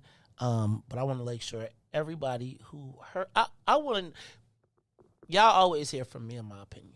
I would like to know what your thoughts are. Give us a call. 872-259-7474. 872-259-7474. Riis, thoughts? Thoughts. You do know that you might have to call Church Chicago. You might have to call them and tell them they got to take something. I really think that Church Chicago is not with them. Like I really do. I guarantee. Riis, I just don't trust. This is why I feel like I got trust issues with the church. I don't know which one is the pastor. I got 5, 6, 7 calls. Hunter, let's open up the phone lines. I'm going to just take the phone calls. I'm going to ask you to speak. I'm trying to find Reverend Hunter. Matter of fact, callers, if we take your call and you're not Reverend Hunter, because we're going to let him speak first. So if I take your call, don't hang up. Don't hang up. We're gonna go through the calls, and then we're gonna try and get Reverend Hunter to talk, and then we're gonna take your call. So don't hang up, even if Riis puts you back on hold. It's the Maze Jackson Show. Riis, take the call. Caller, are you there? Hello? 1 second. Okay. Oh, because I had the road on, right? Yeah, I'm switching to the road. All right, so hold on, y'all. Give us a second. 872-259-7474. It is the Maze Jackson Show. I got a lot of feelings. I got a lot of things. I was screaming. And I also need to check on Carolyn Ruff, because Tiger told me that she got hurt while she was over there yesterday. So I want to make sure that Carolyn, somebody send me a note to let me know that Carolyn, one of our true freedom fighters, is okay. This is the Maze Jackson Show. Caller, you are on the Maze Jackson Show. Who's this? What's her name? Mom. Oh, Ty, you got to hold. We're trying to get Hunter first. So hold on. Okay, go. Next caller. Caller, you on the Maze Jackson Show. Hello? Hello? Caller? Hello. Hey. Hello. Can you hear me? Is this James? You got to hold on. We looking for Reverend Hunter. Hold on. Don't hang up. Caller. Okay. Next caller. Caller, are you there? We're looking for Reverend Hunter. Are you Reverend Hunter? Caller? Maurice, hold on. We're looking for Reverend Hunter. Next caller. Caller, you on the... hear that because the next one is Roosevelt and Mama D.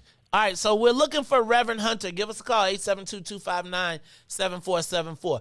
Tyrone, I'm going to let you... Hey, bro, but you can't do the Tyrone. You got to do it. You got to give me like a minute and a half, and then you got to wrap it. Hey, man, you stole my spot on Chicago Tonight, man.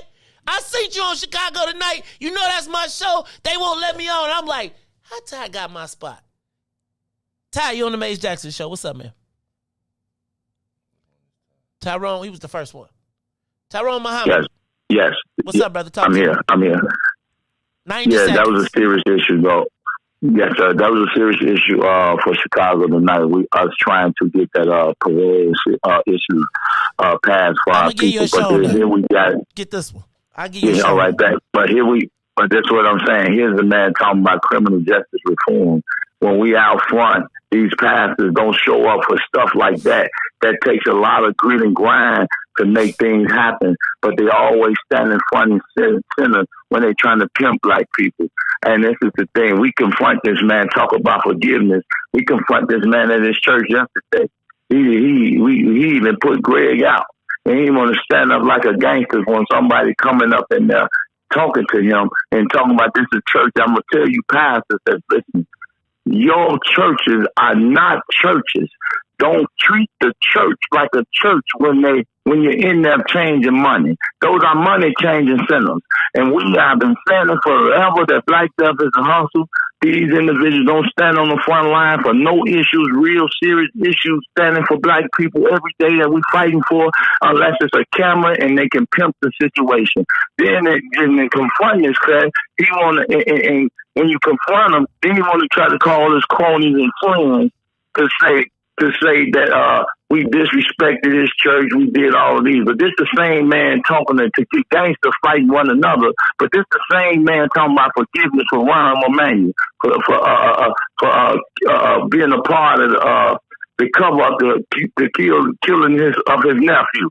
So I don't have much to say. That I told you before. That's why I don't mess with pastors and politicians.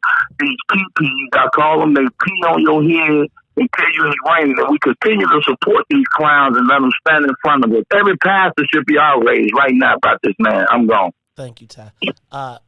Ladies and gentlemen, here on the live line is Reverend Pastor Marvin Hunter. Pastor Hunter, we just played the press conference. I'm going to be straight up with you. I found it challenging, to say the least. Reverend Hunter, please help us understand what we're missing, what we didn't, what is it that I'm missing, and what is it that I don't understand in regards to why you felt the need to actually write a letter for Rahm Emanuel, and did someone ask you to write it or not? Talk to me. Okay. Well, first of all, let me say this, because this is my first time ever talking on the show, that I appreciate the fact that you allowed me to actually call in. I've been following you. I've been FBO in and came over with you. So I'm on every day. I get up and I try to share and make sure that this goes out. You don't have to agree with me to be a platform that is good for our people. And I think that you doing this sacrifice that you do is a good thing. Let me just say that. And I'm not saying that to try to win any friends. I'm just really saying it because I really believe it. And whether or not I'm ever on again, I'm going to continue to listen, and I want to encourage everyone else to do so. I think you're doing a good work that's pretty good. Thank you. Thanks, Pastor. Yeah. And so let me say I appreciate all that. Let's get to it, though. Let's go. Talk to me. Help me understand what happened. People don't, they're not, they're people on the both sides of this. Are you on speakerphone, Pastor? Pastor, are you on speakerphone? Hold on, let me say. I got you on. Take us off of speakerphone because take us off of that because it's not clear, and I know everybody wants to hear. Is that better? That's much better. Thank you, Pastor. Oh, okay. I apologize. And I only have a few minutes. I gotta go to the other show. Okay. But anyway, people on both sides of this. Some people hate Reverend Hunter. Some people think I'm the greatest in the world. The real truth of the matter is, all my life, for 50 years, I worked on behalf of my family and for Black people, and I've always been pro-Black. People, and when they're angry, they say different things. I'm just asking today, and I know you want me to answer your questions, but I need a chance to say this. Let's disagree without being violently disagreeable. What sense is it for us trying to hurt each other because we don't agree with each other? That's not going to solve any problems. Now, did anybody ask me the question, $1,000 question, if did Rahm Emanuel come ask me to write a letter and did he offer me money? First of all, I've not made one penny off the Laquan McDonald piece, and if I had believe me, by now somebody would have put that out there. And I want you to understand that my purpose in doing what I did for my great nephew it was never money. I have 3 nephews that got killed at the same time, and I fought just as hard for them as I have for Laquan. And if you look at me and Google me, you'll see that I'm always out there trying to fight basically for my family, not just Black people, but it be my family if you done got in trouble some kind of way or another. The other piece of that is, I hope I answered that question. No, point blank. In conversation, I dialogue back and forth with people about things that I'm going to do and that I'm doing after I talk with Ron. So wait, back up. Pastor, wait. So did you talk to Ron about this letter or not? Oh, before the letter was sent? Yes. Did you talk to Ron about this? Ron knows about the letter. He knew about the letter. He don't have the letter. Did he ask you to send it? To write the letter. No, so who? I'm telling you, he didn't. Okay, and he don't have a letter. I didn't give it to him. Well, no, he has the letter because he was shopping it in. I'm saying I got to clear it up because sometimes I speak. Okay. And people kind of don't. They're not reading in the letters. They don't know me. I got to be clearer. Okay. This is not something that I do all the time. Okay. Rahm Emanuel, I didn't send him a letter. No, not him. Did he ask me to write a letter? Yes. I did. Yes, sir. I did. Yes, I sent the letter. So I sent the letter. And Ram asked you to describe how that conversation went. Pastor, I'm up for the ambassadorship, and they are used. So how did it go? No, a mutual friend actually introduced Ram and we began to talk. We was talking literally. I ain't telling you. Okay. And it's for your best interest that I don't. Listen. That's not my best interest, is it? Go ahead. Trust me. We talk offline. But listen, we just was talking. What he was doing, now I can't tell you that wasn't in the back of his mind. Now, if you're asking me that, I'm saying to you that we were talking and he started out trying to say to me how sorry he was about whatever role he played in the Laquan McDonald piece. That's what he started out doing. That's how the conversation started. Got it. What role did he say he played in? I'm angry.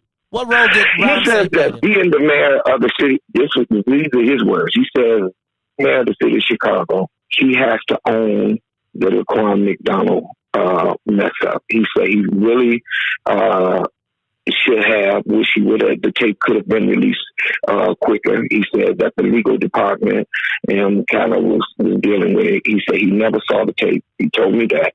And he said that and he was being advised to stay away from the tape. He was being advised to just don't get in it and kind of let the police department handle it and let the legal system do what it do. And he just kind of left it. And he said for a while he went away. And I want to clear something else up. Before the world saw the tape, we knew that the tape existed. The family didn't know. We knew it, and we were dealing with it. At that time, I had no idea that it would be turned into what it is now. So back up. So y'all saw the tape before us, right? So did you see the tape before? Yes, we did. Did you see the tape before the election or after the election? Oh, no. We saw the tape before. They had it. They gave us, we saw the tape. They took us to the lawyer's office, me and Tina and us, and we saw it. And they asked me, now let me say what I did that people may disagree with. They were saying, man, should we let this out? I said, hold up. I said, I want this guy to go to jail because I'm going to be honest with you. They were really trying to get my niece to sign some stuff saying that they would do a settlement with us. But they wanted her to sign something saying, and this is our prayer, that we wouldn't try and prosecute this officer. And I told them, no, we're not. She agreed, and that's the premise in which we fought this. Okay, and that's just it. Now, I just want to say this, and I'm gonna back up off of this because people's opinions about this on this station is real strong, and that's their opinion. But my opinion about what I did and forgiving and writing that letter is strong, and I did it because I wanted. And you're right, Maze. I was looking for a platform so that I could say the stuff that I said about the Uniform Disciplinary Peace Officers Act because they were muting my voice and they act like they didn't hear me. And I really do in my heart believe that act is used to keep us enslaved. It's used to keep putting our brothers and sisters in jail. It's used to make sure that we never be anything in this country. And that act needs to be changed. Other than that, I'm gonna be quiet at this point. You are not wrong when you say that. I used this as an opportunity to get the platform so that I could talk about that. Now, whether people believe it or not, that I can't force you to do anything. But I'm telling you what I was on and what I was on then, and that's what I'm on now. Pastor Hunter, will you now have an ongoing national platform? Do you believe? I can't see. That's the thing. The way I look and the way I sound is not really the way I am. I'm not sophisticated enough to know if that is going to take hold and going to happen. Now, if it does, it does. I was on WGN on yesterday, their national radio, and I talked about the Uniform Disciplinary. So every chance that I get to speak, that's where I go because that's what I'm really trying to do. I want that act changed because if they can get rid of the 14th Amendment, we are not citizens in this country. And they could continue to do anything they want to do to us as a people. I'm not, one of these guys that got no voice where I can just call and everything happen and so on and so forth. You all are actually making me, bigger than life, I guess, just talking about me over and over again. But the truth of the matter is, I don't want my people to keep dying and going to jail. And I hope you was just, I thought it was part of your show. I hope you was just jive when you're saying you think about getting off because you can't, because you give up a lot of education and you understand things. I don't agree with everything you say. I'm not saying lie say that. Sometimes I be want to choke you. But the truth of the matter is you be on point on a lot of stuff. And if we don't get this message out, then where else can we go and get it? Let me ask you this, Pastor. So if they hate me, they hate me. I mean, that's it. So, Pastor, I'm gonna say I don't necessarily care for the decision, but I respect your willingness to do that. Let me ask you though, do you feel any sense of response? And I know you targeted Black Lives Matter, and you talked about people making movies and money and millions of dollars off of Laquan McDonald, but let's move those people out of the way. Let's talk about all the people who were on the streets, all of the people who poured into that moment. Is there anything you feel like this letter got you or moved you forward? Like, see, like if you told me that at the end of this you was gonna have a platform and that you could fight this and they guaranteed you X, Y, Z, right? I probably, even though I wouldn't have agreed that, I understand politics and I'm pretty transactional with that. And if it's going to, like, Maze Jackson, I could probably rationalize that. But if you don't have a guarantee of anything, what does it say to the black people who didn't get a penny, who didn't say anything, who was out there fighting? Like, you couldn't forgive that man without giving him a letter? Like, without, because essentially, and let me just say this. Go ahead. I'm saying to you, because I've got to get off. Okay. I'm saying to you this. Listen to me. We fight the way we fight. You asked me what was my end goal. My end goal is to get a platform to talk about the Uniform Disciplinary Peace Officers Act and to get a national conversation going around it and to tell as many black people and white people as I can that is a wrong act and that act needs to change. That is the thing, that is the glue that is being used to keep slavery in this country and to keep black people poor and incarcerated. That's why they're not letting our brothers out of jail. That's all of that stuff. It's all about money. The monies that I'm talking about was not about monies that little guys off the block may have got or some people, local people may have got. I'm talking about these people raised billions of dollars. Them one people right here, just right here in Chicago off the block that made that. These people are in high places and they're taking that money and they're using it for their political interests and not ours. And so I create a scenario where I could say it, and then people like you can take it and run with it. You're smarter than me politically, so you can probably take what I'm doing, analyze, and go to the next level. The next brother, now the brother Tyrone Muhammad, and the guy that did come to the church, and I asked him to leave, and they didn't. And he's not lying to you. I got angry because if I come to your house and you ask me to leave, and I tell you I'm not, that would make you angry. And the man in me rose up. The man in me rose up. Okay? And the reality of it is, that's not the way to do it. And I've been a supporter of Mr. Muhammad. I have not been, I guess, he threw the brick in after getting out of jail. He could have went back to jail for a million years. He's tried to stand on a few issues. But the truth of the matter is you can't go to people's house and just do what you want to do, whether you believe it. I don't come to the mosque and tell the people in the mosque that I'm not going to leave. I'm going to do what I'm going to do. That's not right. And that ain't how you respect a black man. The liberation of our people has to come first. Start with the respect of each other. I'm on your show, and I'm gonna respect you. And if y'all curse me out and you let them do that on this show to me, then okay, I'm gonna be quiet because I want to be here so that I can at least tell the people, look, I love y'all. It was out to how you feel, and I'm gonna keep trying to help my people. All right, Pastor. Win, lose, or draw. Pastor Hunter, that is, I'm not. It is not my job to judge your statements. Pastor Hunter, I will tell you, and this is just Maze being straight up. To see that was a gut punch. This is Maze Jackson personally. To see the letter was a gut punch. Because it does feel like they know there's no insult level, there's no any. And I understand the ability to get a national platform, and it's like all of those different things, and it comes at a cost. And I think everybody has either a number or a cost. And I think apparently somewhere in this space, it was a number or a cost to get to where you wanted to get, right? It was a cost. It was a cost. Okay. I could be honest with you, Katie, on the Maze Jackson show. It was a cost of losing the respect of the people, of the audience of West Indian for the black people. A lot of people were saying me, don't go on there, don't talk to them. They don't matter. It ain't but 5 of them. They were saying all kind of stuff to me. And I was saying, the heck with what y'all talking about. I've been with West Indian for the black people since he started, since he's been over there. And so I disagree. I agree. But at the end of the day, it's important. All it takes is a small flicker, and God will blow a wind on it, and it'll turn into a bonfire. And I think that it was important, and that's why I'm here. I didn't know what y'all was with, curse me out, whatever you want. Because people are saying some real tough stuff. Look, I'm from Chicago. I didn't come here.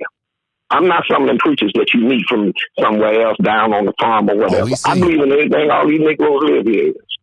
I'm straight up off of 16th Street. I'm out of K-Town. But the truth of the matter is, I'm here with a love for my people, not to hurt them, to help them. I don't want to fight. I don't want to argue.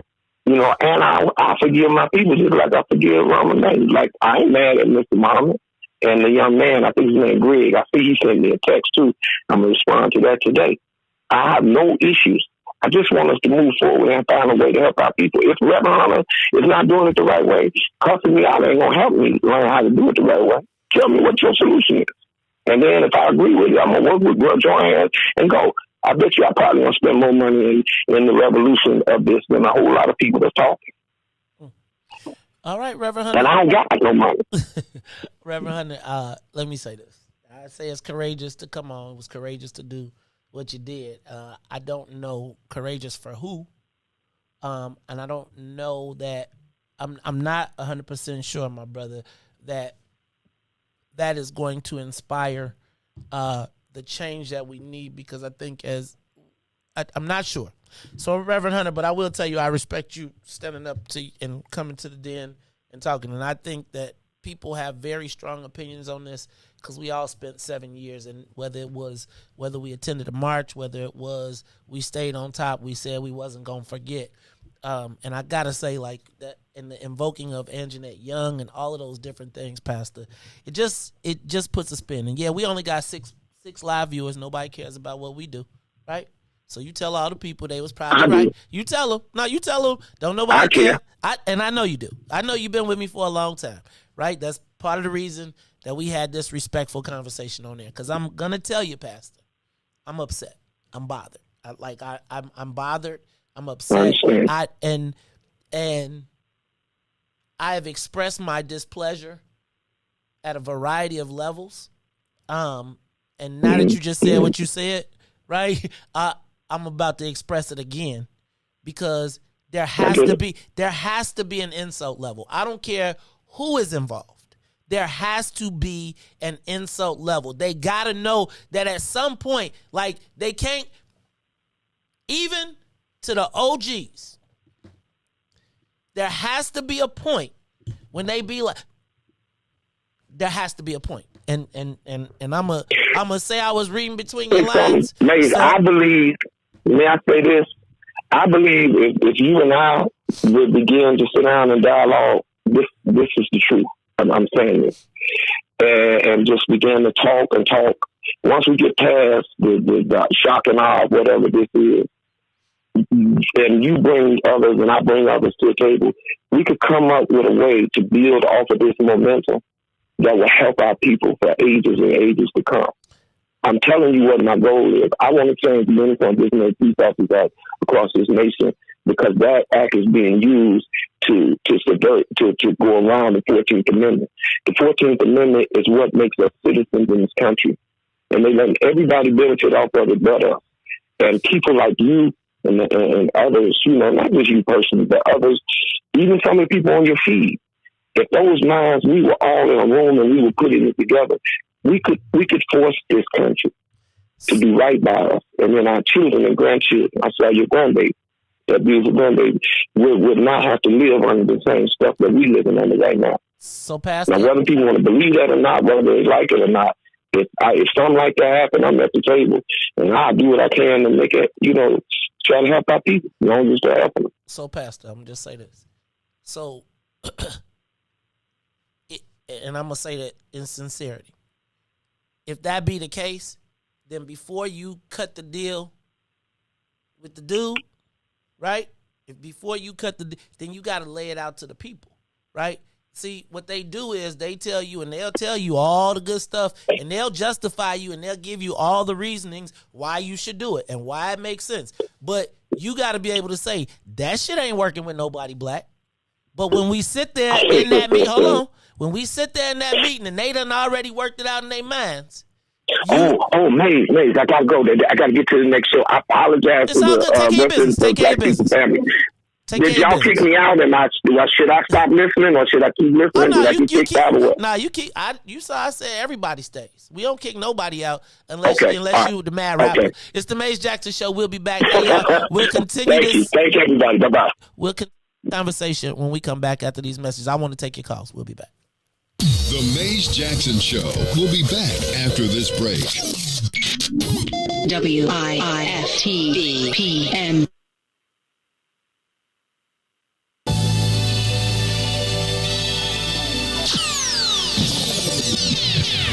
Christian Critic Relationship Hour with Gina B. Why you are not married. Number one, you ain't all that. I know that's hard for y'all to swallow. I don't look as good as my 22-year-old self. People need to realize that. You just ain't all that. And I get it. I got this master's degree. I went to this school, that school. I worked hard for this job, for this house. And then she over there got that man. And you don't have one. Men are very simple creatures. So, ladies, for you very accomplished ladies, I got some advice for them. What's that? I always say it like this. You can write this one down. Be a kitten, not a cat. What does that mean, Chris? What does that mean? You ever played with a kitten? It's real friendly. It almost acts like a puppy. And you want to play with it. You want to look at the little kitty. It just makes you feel good. Now, have you ever seen an adult cat? When it feels like it, it might rub against your leg and move away. But is that men like kittens? Kittens will play with anybody. A cat is particular. Listen, what did we learn? Men are very simple creatures. Right. You can fool us. We want you to laugh at our dumb jokes. So all you super smart women out there, you good looking women, you see a guy you like, you guys do make it out on a date, he actually pays for the date. When you're actually with that person, the dialogue is happening, the dinner is happening, you say, okay, this might work, this might work. It would help if you act a little blind. Oh my God, Becky. I mean, you're going to hear me say that a lot. Be nice to him. You hit a worst joke ever, but if you sort of like them, laugh at it. There you go. Hey, it's a lot of married women out there. If we got any married women chiming in, if I'm telling a lie, that one's a fake laugh. Let me know. Right. What you're saying is that we should cater to the male ego, and that's what's ultimately going to get us married. I'm first saying recognize that I think some of us, more women than men, look in the mirror. You ever seen a little lion look in the mirror and see somebody real big? They see somebody a little more fine than what they are. And I'm not calling anybody ugly, so I'm not here to bash anybody. Let's look at Middle America, okay? Middle America is not attractive. They're not? Middle America is largely married. Okay, I think we're on the same page there. People sort of, we get stuck to reality shows sometime and think we're supposed to have, I got a degree in a house, so I'm supposed to have Idris Elba or his twin. Well, I mean, if you notice, okay, so you remember your friends from high school, right? And you remember how they had all of these qualifications for, if she's going to lock me down, she got to be this, that. She's got to have an ass like that. That's all we really looked at. Stop right there. You had me in it. That's really what I mean. And now, traffic and weather. Good morning. What's in it for the Black People Media family? The time is now 8:08 a.m. and I'm Riis the Ruler. We're at your Chicagoland area sports traffic and weather update. In sports, the Blackhawks lose 4-1 over the traffic on the Kennedy O'Hare to the Loop. 39 minutes outbound to O'Hare, 18. On the Eden inbound from Deerfield to this change, 45 minutes, and change back to Deerfield will be 28. The Eisenhower, Thorndale to the Loop, 46 minutes, back out to Thorndale, 34. On the Stevenson from I-355 back to the Dan Ryan, 58 minutes, outbound will be 48. The Bishop Ford, I-80 to the Dan Ryan, 36 minutes, 28 minutes, back out to I-80. The Dan Ryan is 20 minutes to the Loop, 15 minutes, back out to 95th. DuSable Lakeshore Drive south is still 7 minutes, 55th to Jacksonville, Jackson back out to 55th, and 8 minutes north Randolph to Bryn Mawr, and Bryn Mawr back out to Randolph. Today's weather is currently 46 and partly cloudy. Today will be a high of 55 with a low of 43. I'm Riis the Ruler. After hearing that, here's terrorism here on the Mays Jackson Show. Releasing what it calls a new strategy to fight domestic terrorism. Following a 100-day review, federal officials are now laying out a new plan hoping to deter, detect, and prosecute domestic terror. They went to the Capitol waving their flags and looking for smoke. He was out there looking for justice. They was over there looking for votes. Ashley Babbitt was with him and told all the people that nothing could stop us. She climbed through the Capitol window, breached security, and called a shot, bro. The media say she a veteran. They paint the picture to make her look greater. But she disrespected the same country that she served. That makes her a traitor. They was fighting police, resisting arrest. On God, I couldn't believe it. I guess blue lives only tend to really matter when it's convenient. Hey, these are the times we witness in history, all because they didn't get a victory. United States is so contradictory. We get equal rights, that's a mystery. Politicians, they more like magicians. You know they got tricks up their sleeve.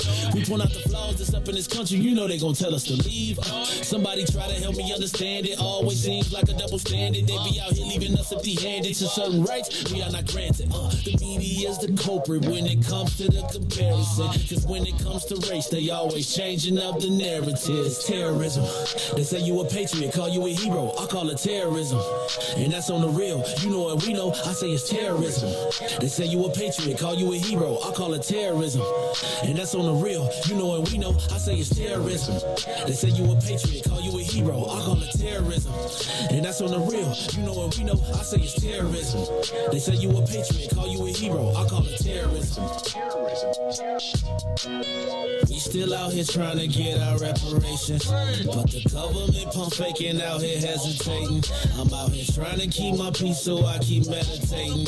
The media make us look bad, they taint our reputation. Look, it's so sad that COVID causing toe tags. You claim you so patriotic, but you ain't wearing no mask. You out here wildin' with your MAGA flags and showing your ass. You wanna be part of some type of revolution so bad. Look, you talk revolution and constitutional rights, homie. I guess we forgot about back in the days when all of the business was whites only. Yeah. George Floyd got justice. Juneteenth got much respect. They made it a national holiday. Man, it's all good, but cut the check. They giving out all of these vaccines, putting it in you like caffeine. Was it all in the part of the plan? I bet money like DraftKings. It's land of the free, home of the brave. 1776, we wasn't free till 1865, so we wasn't part of that shit. And that there's terrorism.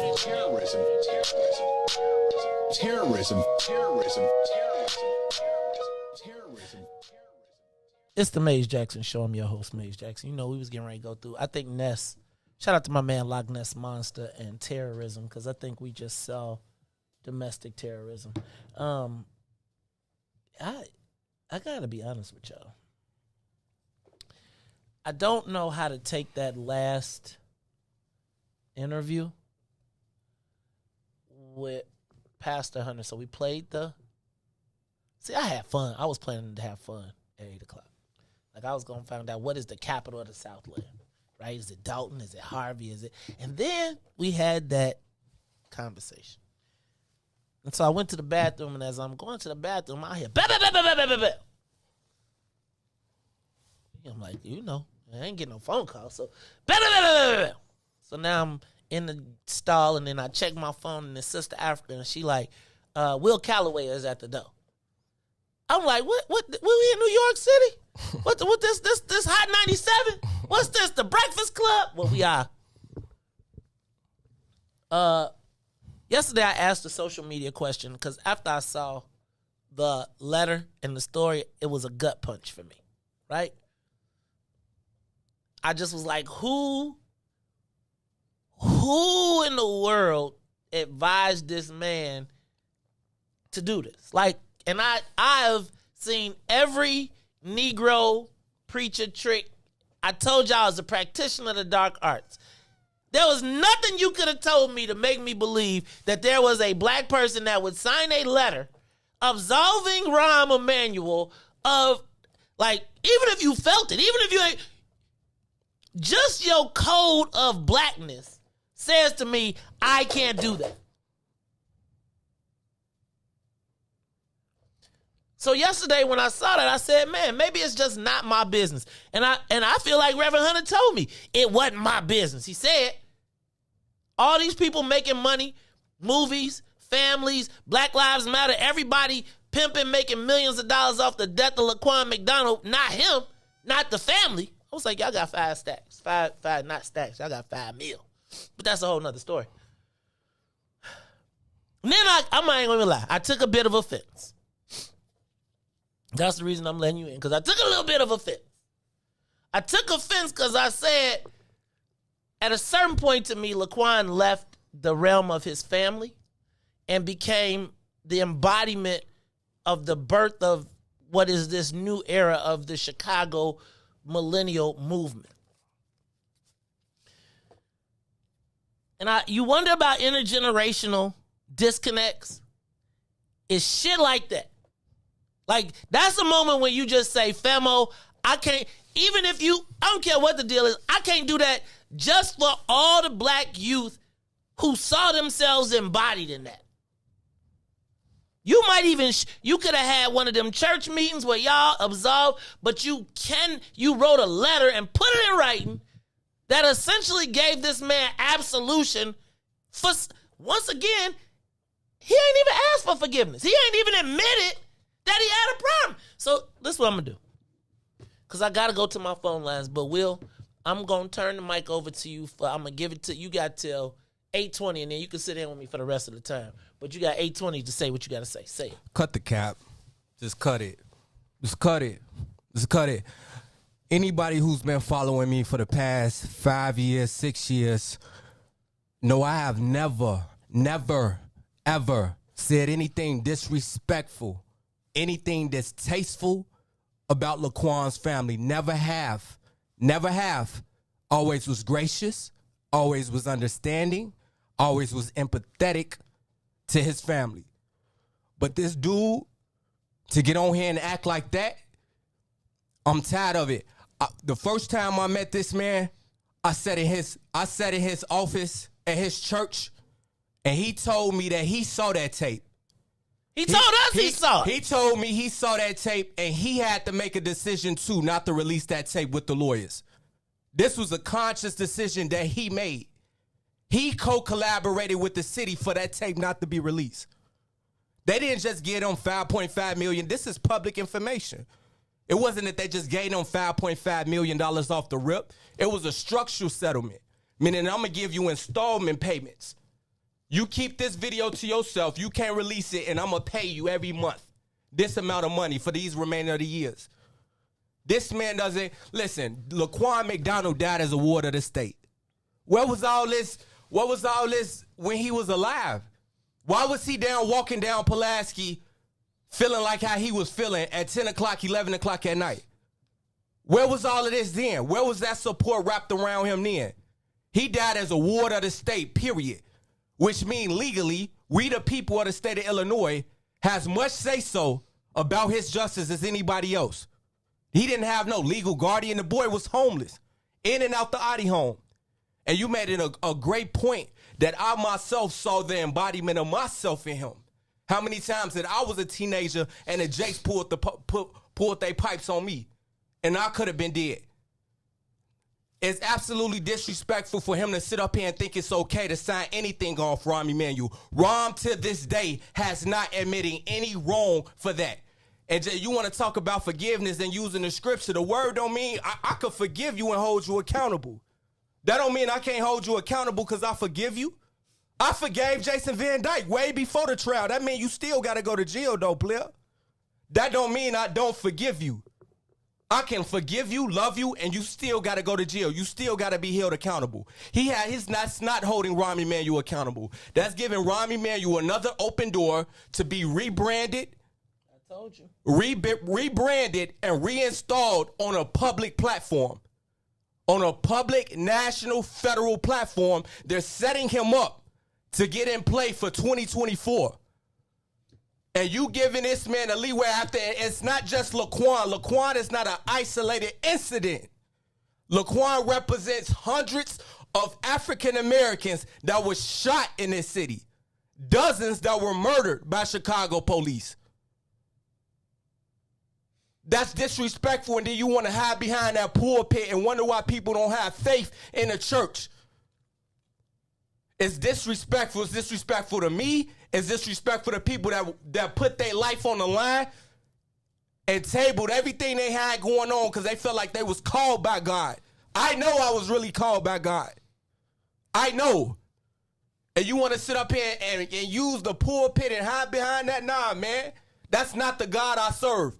And for people that's non-believers, that's not we're serving. Me and him and I are serving two different gods, bro.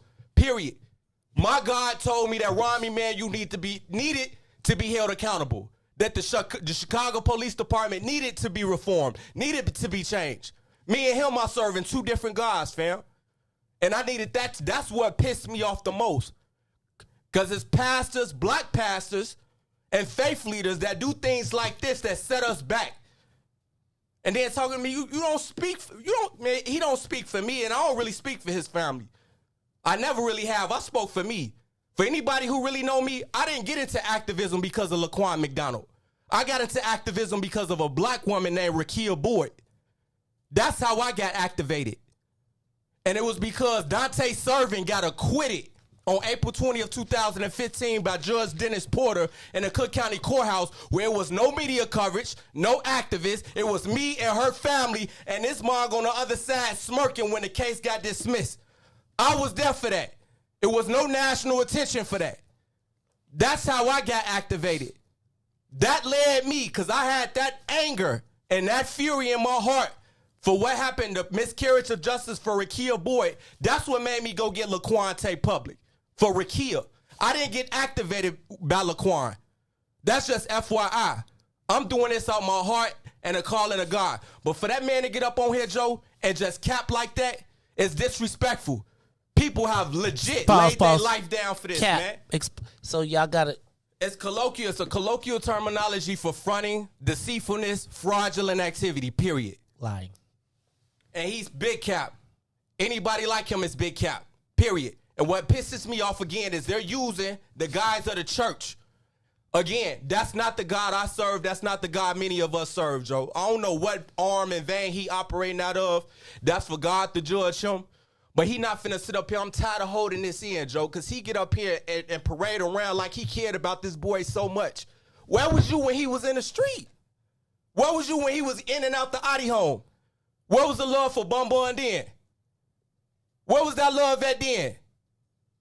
You took 5.5 and connected Tina with the lawyers. Tina is his mother. Stop fronting, man. This been going on for years and got the whole city, man. Nah, bro, that stops today. That stops today. It's big cap. Rami, man, you should not be in position to do anything, period. It's the Maze Jackson Show. Period. Hey, man, I be talking about the activist. I told y'all I was an activist for 1 week because y'all got too many rules and they change. And as much smack as I talk about people, I told you that this brother has been, when it was popular, when it wasn't popular, when it was cold, when it was hot, always there. I took a lot of offense to a lot of stuff, and I think the other part that I hear in that speech is, again, that continued division where, like, we fighting over, and let's back up. Talk to me about this. There was a lot of ego in that conversation, and I feel like Laquan became us. I feel like when I remember talking to Mark Carter, and I was like, man, we got kids. We got to get down there. Let's go this. Let's open up the phone lines. Hey, y'all, it's Maze Jackson. I got my man Will Calloway. He busted in the studio. He ain't busted in. Got a home. Riis, open up the phone lines. Call us. What am I missing? Talk to me. Mama D. Hey, Mama D, I saw you yesterday putting it down in the press conference. I don't know that he answered the way you needed him to answer, but talk to me, Mama D. And I need you to do it quick. Do it quick for me. It was before the press conference, that the stare down and between the pastor and Tyrone Muhammad. Tyrone started cursing and started talking about an ASS whipping, and I bumped fists with Brother Hunt, and I said, let us pray. And it was raunchy. It was raunchy, and it was raw, and it was real. So, what did you think of what I had to say? My question. I thought your questions were on point, and they nailed home what I think we were trying to get. Let's go to the next caller. Caller, you on the Maze Jackson Show. Caller? Good morning, Maze. Can you hear me? I can hear you. Peace and love to Brother Will. Maze, you talk about an assault level. We also have to have an assault level. That brother sat there and asked you, am I still accepted at the table?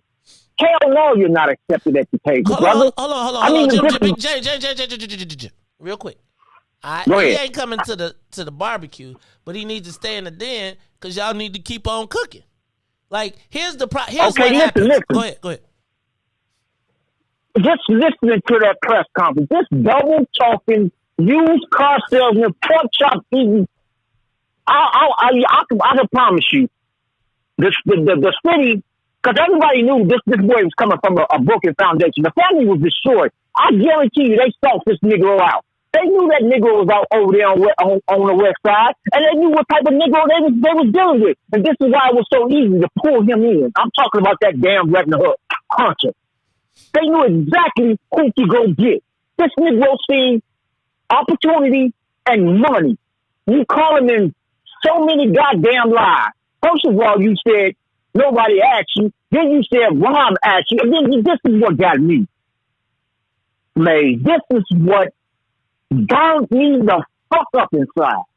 This Negro sat up there and said Ron was a fucking victim. Do you hear me? And you wonder why people stay out the goddamn church. This Negro said Ron was a victim.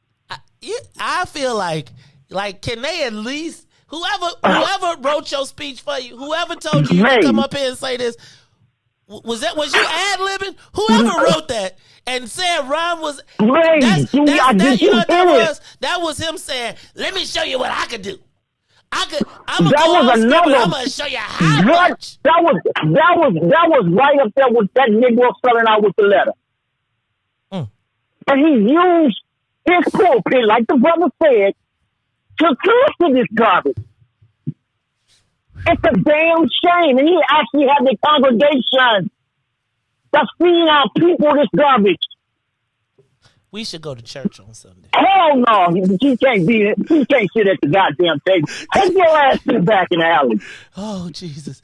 All right, James, Big Slim Davis. And James, we're going to put him in the alley. You pick him up and push the button on him. It's the Maze Jackson Show. We got any more callers, Riis? Anybody got something to say? Callers, if you got something to say, give us a call, 872-259-7474. I need y'all to give my brother Will some encouragement, too, because Will, I'm going to just tell you something, dog. Like, you always got, like, this lighthearted spirit behind you. Like, for all the pressure, hey, Joe, I ain't never seen you steaming like this. Yeah. I ain't never seen you cooking. Like, you seem like you seem like I felt yesterday when they said that there was somebody walking around with a letter. I'm hot, man. I'm hot. I'm legit hot, man. You got to understand with this man and his family, man, I've been holding a lot of stuff in for years, trying to cover them, trying to protect them, trying to pray for them. I had to forgive them. If you did that to my loved one, I'm not taking no money. That's just period. I want justice. But you will write a letter in support of him, and the man that killed your nephew is eligible to get released in a few months. Jason Van Dyke can be released from state prison unless the feds pick up the case. He can come home in less than 5 months. So you will write it. So basically, you're trying to put Rom in position to be federally promoted. And then also the murderer of your nephew could come home in a few months, and you think that's justice? That's justice for you. You feel comfortable enough after all this man has lied to our city, and not just for your nephew, but the Rakia boys, Rashad McIntosh, Michael Wesley's, everybody else in the city that we lost to police violence. You felt comfortable and content enough to do that? You telling me God told you it was okay to do that? No, God didn't tell him that. It wasn't God. It was no Holy Spirit conviction. It was nothing convicting you saying this not right. What part of y'all don't? What part don't y'all get with the nigga preachers? Come on, I man. done told y'all. Do y'all understand? Like, preachers be mad. Maybe, Maze, why you be whooping on us so hard? Because where is the outrage from the black preachers? Like, have we all? And again, I'm gonna give you the ability to. I'm gonna give you. There's no excuse. Because they know they can kill us and find a preacher to come up and say, Lord, to bless his heart, because I know that that's a job. There is a job for absolving white people that gets what angers me the most too, man, is what a lot of people don't know. I work with a lot of families across the city who have lost their kids to police violence. People whose kids were killed and they know they were innocently killed and they don't have dash cam to prove it. They just know what they know. And they have to live for that justice for Laquan. They have to give justice for their kids vicariously through Laquan. He doesn't really understand that it's people, it's mothers and families grieving in our city over injustice, and the only type of comfort that they can get is that justice vicariously through Laquan McDonald. Did y'all hear the part where he said he saw? But and Will, you just highlighted. But did y'all? That was a little fascinating. I feel like I might have to go back and dissect it a little bit more, because he did say I knew about the tape before the election. Yeah, right. But remember, so he just told us he knew about the tape before the election, and he didn't vote for him, but he didn't tell us. He told me in his office, man. The first day we just did Laquan Day the other day, well, yesterday or the day before, which is the death anniversary of Laquan McDonald. When I first met him, it was in 2016 when we was about to do the very first Laquan Day. I met him at his church with another pastor friend of mine named Brian Dow from the West Side. He set up the meeting.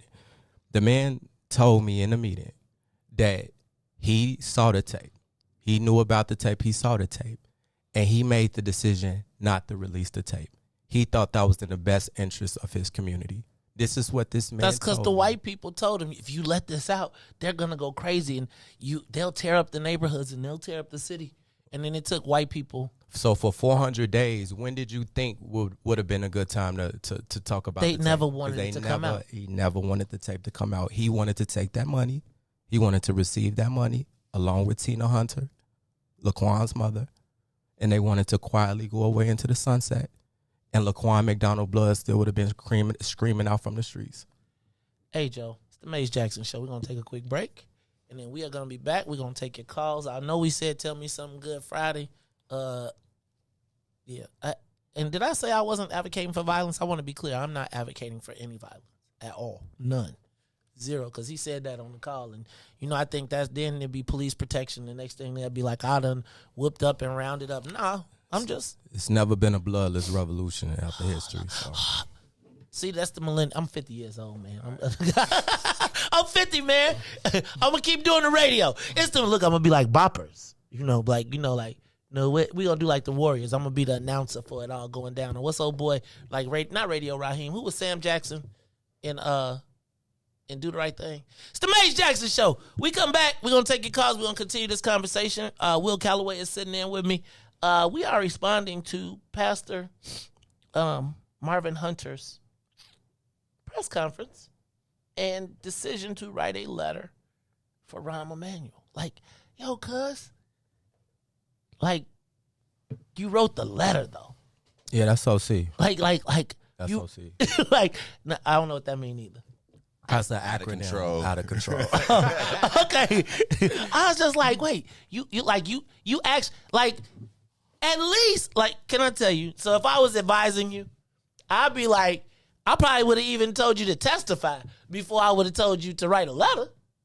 To put the letter in writing so that it lives forever and people can say forever and ever and ever.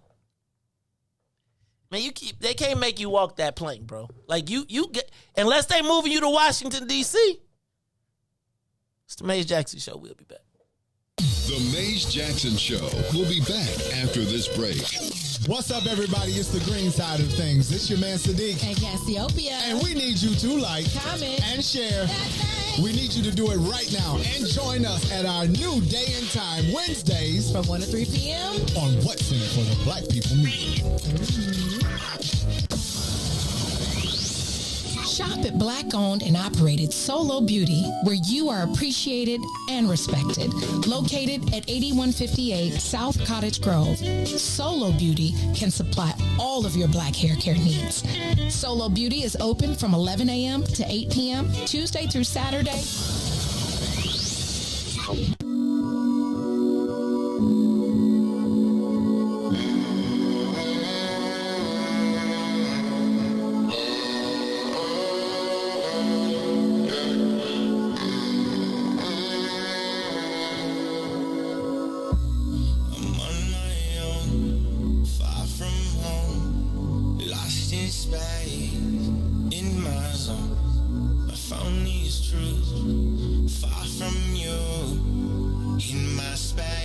space in a stellar mood. Yeah, I finally got my mind right again. Yeah, now I know there's no time for pretend. Yeah, I come alive in the moonlight. See me shooting across the skies. Don't you know stars were born to fly? Yeah, I've been searching, crowded, looking for a way out. I've been hurting, falling, but I think I found my way now. I'm on my own, far from home, lost in space, in my zone. I found these truths, far from you, in my space, in a stellar mood. Yeah, I finally got my mind right again. Did it all in spite of the hate. Every time they said that I can't. Nebula, they run through my veins. Every molecule in the strands. Senses feeling some kind of strange. Damn, I think my name's Spider-Man. Jump out the window and swing for the dreams that just might be. Never gonna let go. No, to the man in the mirror look like me. Drifting through the cosmos. Whoa, far away from your lies. I realign all my goals. That's a constellation of mine, yeah. I've been searching, crawling, looking for a way out. I've been hurting, falling, but I think I found my way now. I'm on my own, far from home, lost in space, in my zone. I found these truths, far from you, in my space, in a stellar mood. You are listening to the Maze Jackson Show. I'm your host, Maze Jackson. Got my man Will Calloway sitting there. Go ahead. I just want to say, because you said so early, I am really a lighthearted person. We deal with a lot of trauma. I just got in therapy. I'm trying to really practice self-care. I was minding my business, enjoying your show like I always do every morning, tuning in, getting my tea. But when I heard him get on here and say what he said, man, I just got livid. And clearly he wasn't dressed. He was out doing his thing because he came in. I feel like he got his sleep clothes on with a jacket. Yeah, right? He sleep clothes on with a jacket. And I heard, bah, bah, bah, bah, bah. So, I'd be like, I went to the bathroom. Bah, bah, bah, bah, bah, bah, bah. I went and came on back. Africa. Brother Will is outside at the door. I'm like, you know what? I was like, Riis, you've been scheduling people? But I was like, you know what? If anybody has a right, in my estimation, in this city, to speak, talk, share, communicate regarding Laquan McDonald, because when everybody else fell off, right, when the cameras went away, Will Calloway never stopped. Yeah, I gotta say, it's wrong. See, Pastor Hunter said he talked around. Then he told us he did ask him for the letter. Then he said he didn't ask him for. What, you think I just wrote a letter? Then he said they asked. Wait, which one? So I'm gonna go to the phone lines because I want to know what y'all heard. I want to know if y'all barbecue, cookout, what? We got 9. Okay, so callers, you're on the Maze Jackson Show. You costing me by the second, so get them calls out. It's the Maze Jackson Show. Caller, you're on. Go ahead. Maze, this is Brother Roosevelt. Roosevelt, can you hear me? What's up, brother? I can hear you. Yeah. Okay, look, I'm gonna say it this way: Black matter matters. Now, after having said that, because that Reverend Hunter has been serving the wrong God. Black matter matters. Secondly, we should use the opportunity to give him exactly what he wanted. He wanted a platform. But let's skew the platform as to these are the kind of people we need to corral. They are the enemy, and we need to watch them. Give him that attention. He wants that platform. Say, look at this. I listened to that man with my heart felt. It was pathetic what he was doing, but yet he said some things. I don't know if you missed. He said, look, I'll talk to you off the line because there's some powerful people. So maybe he was afraid. Maybe he really was afraid because he double talked and he says there was a go-between. Somebody came to him. Stop, Brother Roosevelt. Brother Anthony Muhammad has dissected the letter, and he actually went to the intermediary to go to Ram.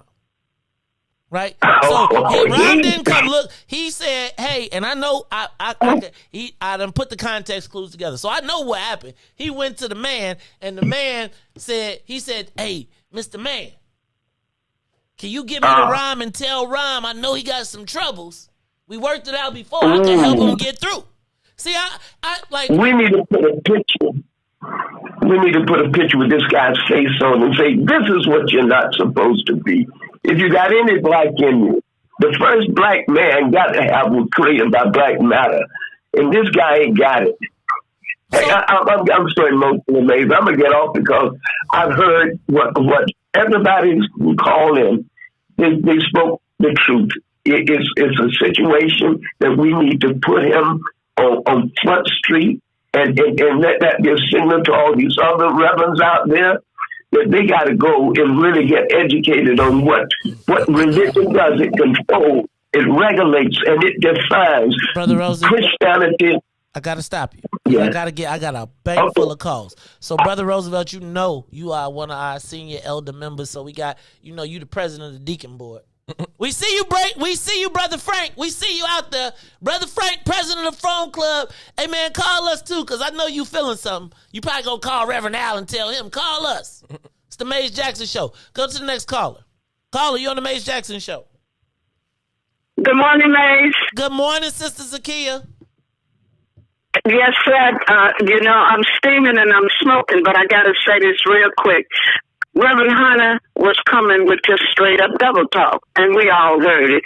Straight up double talk like those pastors do when the enemy, Massa, go and get one of them to defend them. Now, Will, brother, I feel your pain because I was out there in the thick of those radical protests on behalf of Laquan McDonald. I feel you, brother. Always did, because I know you sincere and serious. But I want to say this about our sister Carolyn, a senior activist who was assaulted by one of Reverend Hunter's security men yesterday, and nobody that was there, nobody came to her aid, as she told me. I've been trying to get in touch with her to have her to call you. He shoved her to Wait. Shoved her to the ground. Scraped her arms. Sister she made a police report. Sister Carolyn, one of Reverend Hunter's security men. He has security at the church?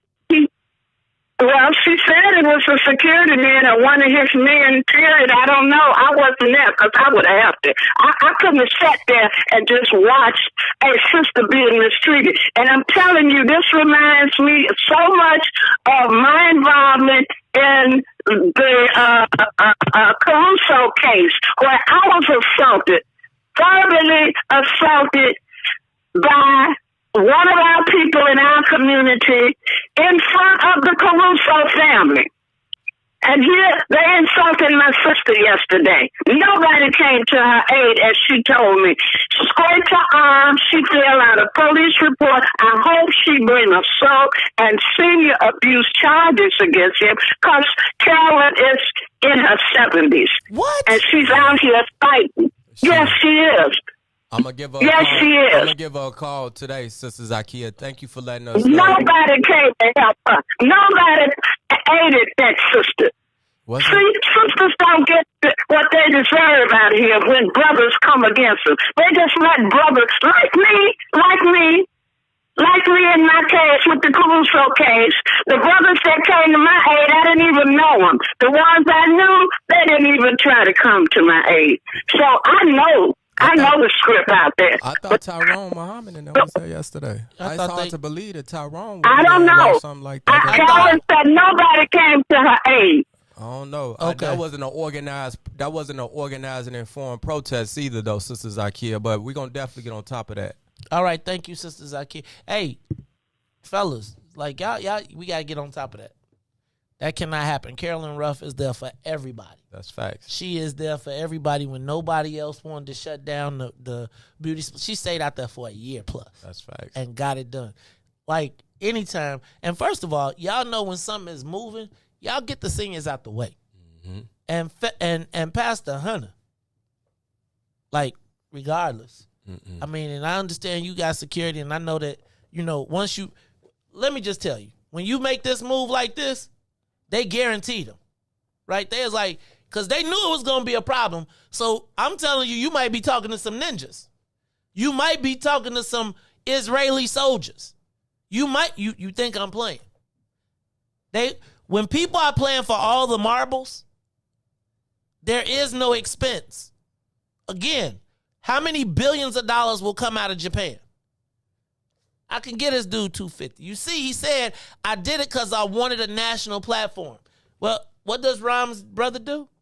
Create national platforms for people. I don't understand. You on a national platform. Where's the national platform for the officer who killed your son? He coming home. He can come home, Hey, man. Joe, bro. This dude is crazy, Bro, man. everybody, hey, Joe, you ain't learned about people being, don't make me turn to the mad rapper. I got fly shit, son. I get up, I be activist and stuff. I got my hair slicked back, son. I be seeing Will Calloway. He be out there. They be having cameras and Facebook Live with my shit not fresh, son. I got purple suits and shit, son. These young people stealing all my glory, son. This dude is bad, dude. I'm telling you. Dude, crazy. I know it. Hey, I Joe. couldn't believe he said that he actually was aiming to get a bigger platform. I cannot believe you really That's said because, that. y'all, it's like it's crazy. It's like certain people you give to deliver the message and they can't deliver it, but they smart. So I really want to break this all the way down because like listening to him and then listening to him talk and then listen to what he tried to throw out there. Come on, man. You can come on and join us too, man. Come on. If he was really sincere about getting justice for his nephew, he would have told Ron, well, okay, well, it's nothing I could have did. I can't even say that. I wouldn't ask Ron for anything. I ain't even going front, so I can't even say that. And let me say that. There's different levels to this, right? I can't even say that. And you can't. Nah.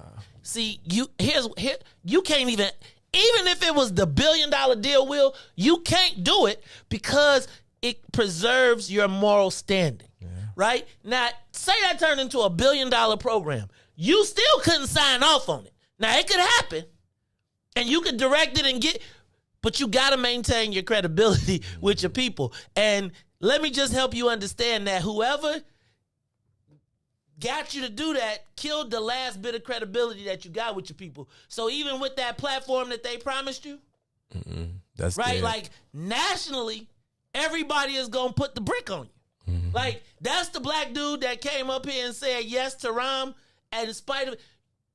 So that credibility that they are pursuing you for, that they pumped you up to say, because somebody told you that we'll put the PR and all the stuff around you to go out there. That's why you had a press conference. That's why they told you only going to explain it once. And what happened was you got cooked because the people who lied, who told you what we wasn't going to do, you be here every morning. I just really want to say this to your callers because you asked me what's next. And I really want people to understand that, the U.S. Senate confirmation hearing has not been approved for Rahm Emanuel yet. And we still have time to organize around this issue to make sure that he's not confirmed.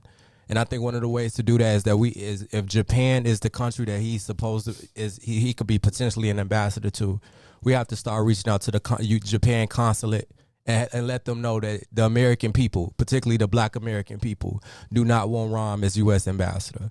And it's things that we can do to mobilize on ground here before the full vote for the U.S. confirmation hearing. So I understand that everybody's livid. I want to try to be proactive, though, because Rahm cannot, should not, and will not be confirmed as ambassador. I'm going to speak that into existence. That's Will Calloway. Hey, the official, let me just be clear. If it's regarding Laquan, I'm really not hearing nobody else at this point. Just, you don't, like, if it ain't coming from Will Calloway on Laquan McDonald, who has demonstrated it, who has lived it. I ain't honoring none of it. None of it. None of it. Ain't nothing you can say regarding, we can talk about everything else, but if my man who is the recognized expert, who dedicated the last 7 years of his life to this, ain't said this, ain't vouching, I ain't rolling. Let's go to the phone lines. It's the Mace Jackson Show. What's up, caller? What you got for me? Yeah, hello? Come on, caller. Hello? Yeah, can you hear me? Yes, we can. Yeah, hello? Welcome. Oh, yeah, I think. All right, cool. The guy that did the hunter, he I believe that was like he said it was a Trojan horse, and I think you tripping. You don't hate the player, hate the game. I mean, he don't do what he gonna do. Let him do what he gonna do. If he can't rise up, because I believe in a sense it was a Trojan horse, and your partner, your buddy, all them men signed on him. You talking about something in writing, and Kamala, your boys, your girl or Biden. They appointed the fool. Anyway, so y'all tripping and tripping. Let the brother do what he gonna do. Don't hate the play, hate the game. Stop that. And like I said, he didn't appoint him. He ain't got that type of power. But if he gonna try to do his thing again, because he is right on some of the points. That all them using Black Lives, because they did that with the boy in St. Louis. The father complained that they raised all that money and then throw back him nothing. A piece, break him off a piece. So he ain't lying on that. So, and the way he going about it, you don't like it? Too damn bad. Don't hate the play. I mean, I think, here's let me say this and then I'll give you the mic. Here's what I've come to recognize, right? And I told y'all part of my challenge was I've become the people that we laughed at when I was on the dark side of things, right? Like, I always know we could buy a nigga preacher. I always do. Like my problem with me right now, the reason I keep saying why I want to get out this is because what this man said, I already know how it works. I already know how it went down. And thinking about how it went down, it's just like I don't really know how it stops. Right? Like, and the man that called has bought into the rationale that do this and it'll raise you up here. You know what, Reverend Hunter, what happened to Reverend Hunter to me?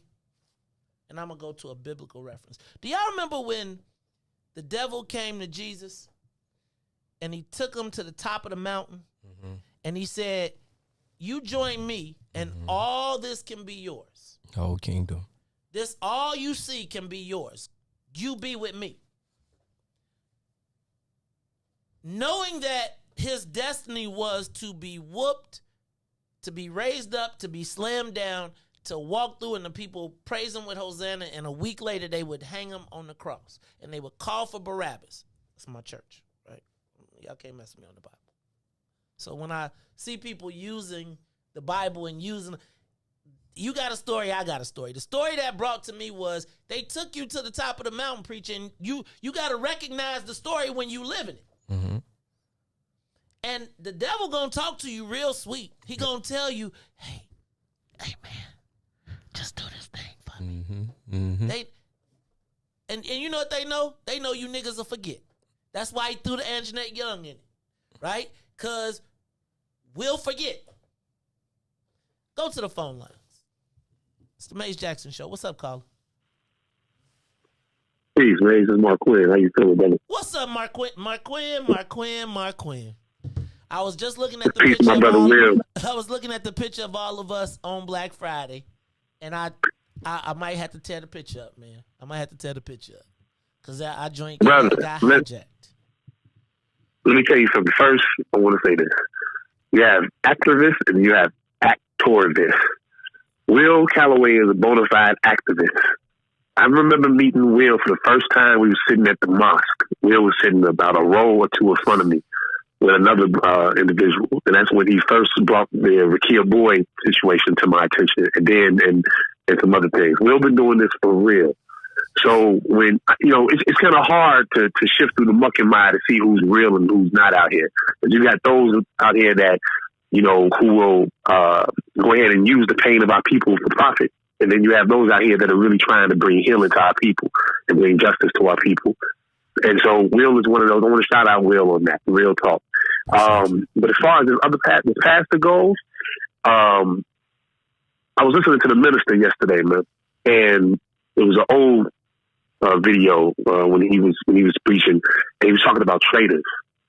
And he was saying, one of these days, it's going to be a day that you're not going to betray our people. You will be buying your funeral. There is the reason why people like this man can get away with things like this is because there are no consequences whatsoever. There are no consequences. There ain't even a thought or a fear of consequence except for us yelling. That's it. There are no consequences. He got security, so what? He has security up there. He ain't really afraid of no consequences. He really ain't afraid of that. If he was, he'd be real careful on how he walked. It ain't like the old days where sometimes we need to get back to that. There's going to be a time. There's going to be a time where we're going to get in our right mind.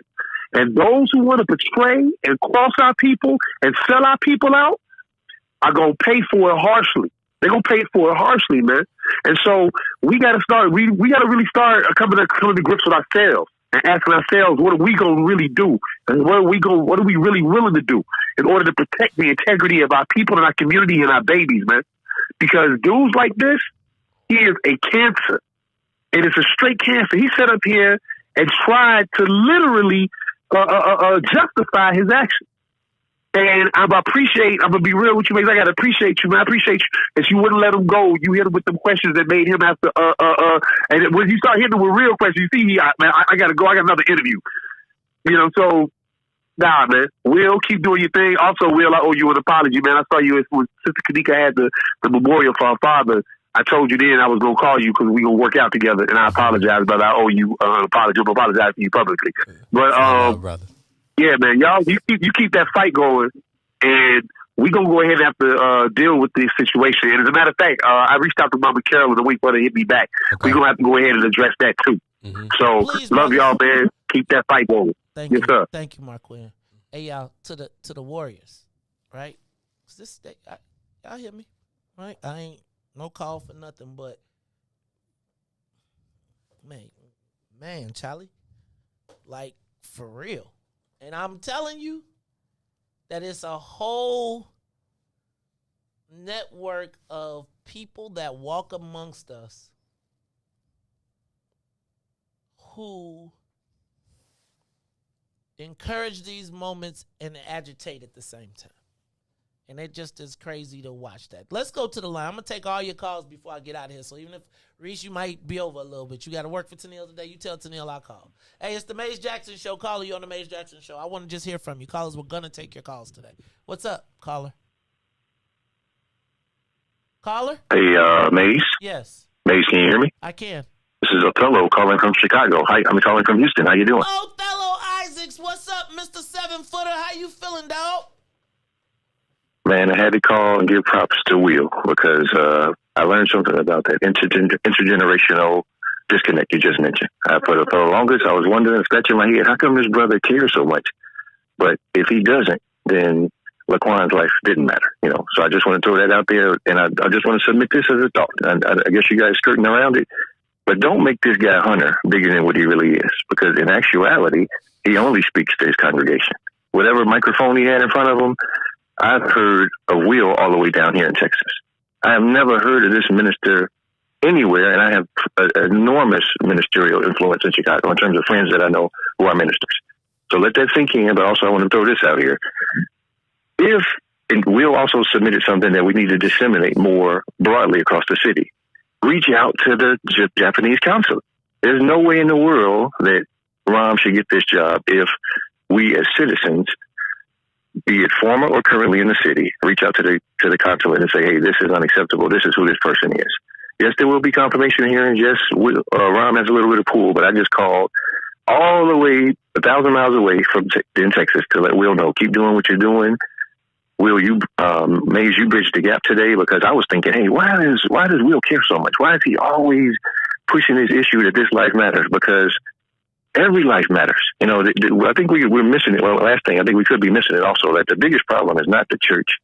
It is not necessarily Rahm. It's still the Chicago Police Department. They're the one that did all this. Yes, we should be mad at Rahm. Yes, we should keep the church accountable. But let's not forget the biggest purveyor of violence against black people. It's not just us. It's also an organization that is supposed to serve and protect. So I just called to throw that out there. Othello, I appreciate you, man. Calling all the way from. You said you wanted to respond? Yeah. Go ahead, real quick. Yeah, real quick. So I really can't emphasize this enough. For activism or whatever, I never wanted to do this. I just want to make that completely imperative and clear. Like if my casket was to close tomorrow, I was going to school for art. I was going to school to be a film director. Okay. I still ain't get one of them cool T-shirts, but that's a whole nother story. I never wanted to do this. I believe in God. I believe in Jesus. I believe that I was called to do this. This is not something that I desired to do. That's first. The second thing when it comes to Laquan, again, Laquan, I was not activated by Laquan. I was activated by a plethora of different families in Chicago who was affected by gun violence, by police in Chicago. And I have to get I couldn't get justice, have not got justice for them yet. So they're living through Laquan. So Laquan represents all their sons or daughters. And that fuels me and so many other people to make sure that Jason Van Dyke is held completely accountable so they can live vicariously through them. Thank you, Will. Riis, let me get that next caller. Caller, you on the Maze Jackson show. I'm going to do like Mama D. Hallelujah, Yahweh. All right, that's my man Israel on the live line. What's up, man? Yeah. Now, call in to salute you, brothers, man. I saw Will up there in front of the county. I told him we're going to put the edge of protection around him. Maze, you know, I know once you came from the green team, I've been with you. When they tried to have me, what the dude named so I said, knock your dreads off. I wouldn't do it. So I'm just saying, I want to say, hallelujah, Yahweh. I'm glad Yahweh waking up you young warriors and fighters. Because I'm officially elder. We elders now, man. You made 50, I'm 54. So we got to put the head touch around these youth and die, you know. But I'm going to get back to them reverends, though. I've been telling you, Reverend Rip-Off. This ain't the Bible, man. You know the Bible. Matthew 7:13. Beware, false prophets. They come as. They come. You know the Bible better than me. So keep up the good work. Let's do it. And then we just get some Israelites on there so we can really explain to you what's really these times, man. Set that up for next week. Set that up for me next week. We can make it happen. Give me the rabbi. And you come on in here and y'all sit down and break it down for me. Hey, we have on the live line because Sister Zakia called and we were all concerned. On the live line, we got Sister Carolyn. Sister Carolyn Ruff. Y'all, if y'all don't know, then you ain't been there because Carolyn is everywhere supporting all of us regardless. And she was out yesterday and apparently something happened. Sister Carolyn, what's up? This is the Maze Jackson Show. Tell us what happened. Hi, Maze. Thanks for having me. I just want to set the story, set it truthfully. What happened yesterday, I went in to hear the conference, the press conference, because I was invited by someone that sent me a message. I went in. So I had Laquan McDonald poster with me that says 7th anniversary Laquan McDonald murdered by killer cop Jason Van Dyke, rest in peace. And I have Rahm Emanuel picture at the bottom as well as Jason Van Dyke. And so when Reverend Hunter came out of his office, he greeted me with a smile. Then he looked on the chair where I had the poster resting. He looked on there and he's like, oh, no, there's no protesting in here. I didn't come to protest. So he quickly grabbed the sign off the chair, walking with the sign. I said, sir, would you please give me my sign? Would you please give me my sign? Pushing me at the same time, walking with the sign, gave the sign to his security guard. The security guard was pushing me backwards, pushed me out the door, pushed me on the ground. I scraped my arm. My arm is scraped. I hurt the rear end. And they're saying that I laid on the ground just to get attention or whatever. No, I was pushed on the ground by his security. And that's what happened at the church on yesterday. And I was really surprised because I visited Reverend Hunter even before this happened. I visited his church.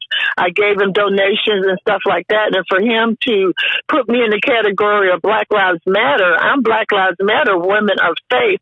And I don't believe in, I'm a freedom fighter. I don't believe in a lot of stuff that Black Lives Matter believes in. But for him to do that to me on yesterday, and I'm 74, for him to get his security guard on me, and his security guard lied saying that I hit him in the mouth. No, I didn't hit him in the mouth. You, Sister They pushed me. They pushed me on the ground. And Mama D didn't tell that part. She said something about Tyrone on WVON, and I called in, but they didn't have time to talk to me, because Mama D always take up all the time or whatever. But Mama D was there. She didn't come to my rescue. She saw what happened, and then they're trying to say, "Oh, well, she didn't leave. She didn't leave. She was, blase this and that." I'm like, no, that's not what really happened. He snatched Laquan McDonald's picture from the chair. So let me say this to everybody listening. We have seniors that are willing to go harder sometimes than us. When we talk about it, I know I got 2 more calls, so I'm going to take them. Somebody's job on site all the time. All the time. In time, I'm talking to you. I'm talking to Greg. I'm talking to you, Will. I'm talking to all the people that are frontliners. Frontliners. You have a responsibility to make sure that our elders that are out here on the front lines when they should be at the crib are taken care of. Pastor Hunter, Carolyn Ruff is a stand-up member of our community. There's no point, none, at any point in which she should be under physical assault, attack, or nothing. I have no doubt that you can talk to her competently and she will walk out if you ask her to walk out. The fact that, and I recognize that it's all hyped up, and I'm just telling you, when you do this, they say, we got you. And I'm just telling all of our people that you got to be aware now. Because let me just be clear, you just stepped into an international situation. Y'all think these people be playing. This dude is trying to be the president of the United States. He is. Pastor Hunter's letter, because remember everybody's like, he can never come back from Laquan? He's back. He's back, and he's at a national level that completes his whole entire... And they worried about Trump. And so I want you all to not minimize what they are willing to do to attain the ring. Some of y'all might need to go watch, what was the thing on Netflix with Kevin Spacey? So y'all can see, because it goes down like that for real. The political show where he was the president, vice president. Anyway, y'all need to go back. I'll find it and I'm gonna tell y'all because y'all need to watch it because it goes down like that. Riis running out of gas. So Riis, who else is on that line, man? Caller. Hello. Caller. Hello. Hello. You got me? Yes, sir. Hello. Caller. Yeah. Hey. Yeah. Good morning. Good morning. Yeah. I was just wondering what type of he said he was trying to get a platform. So was that the platform, that one-time press conference? Because other than that, then Ron must have promised him something. No, get a TV so I mean, what type of? He gonna get him a right. So that's so to your question of a cost or a number. I guess that's the number. So he did get something out of it. But I understand as a excuse me. Yeah, he's a pastor, okay, man of God. So yeah, he has to forgive, but at the same time, being a man of God, I mean, don't he have to deal with this guy's character? Don't Jesus judge character?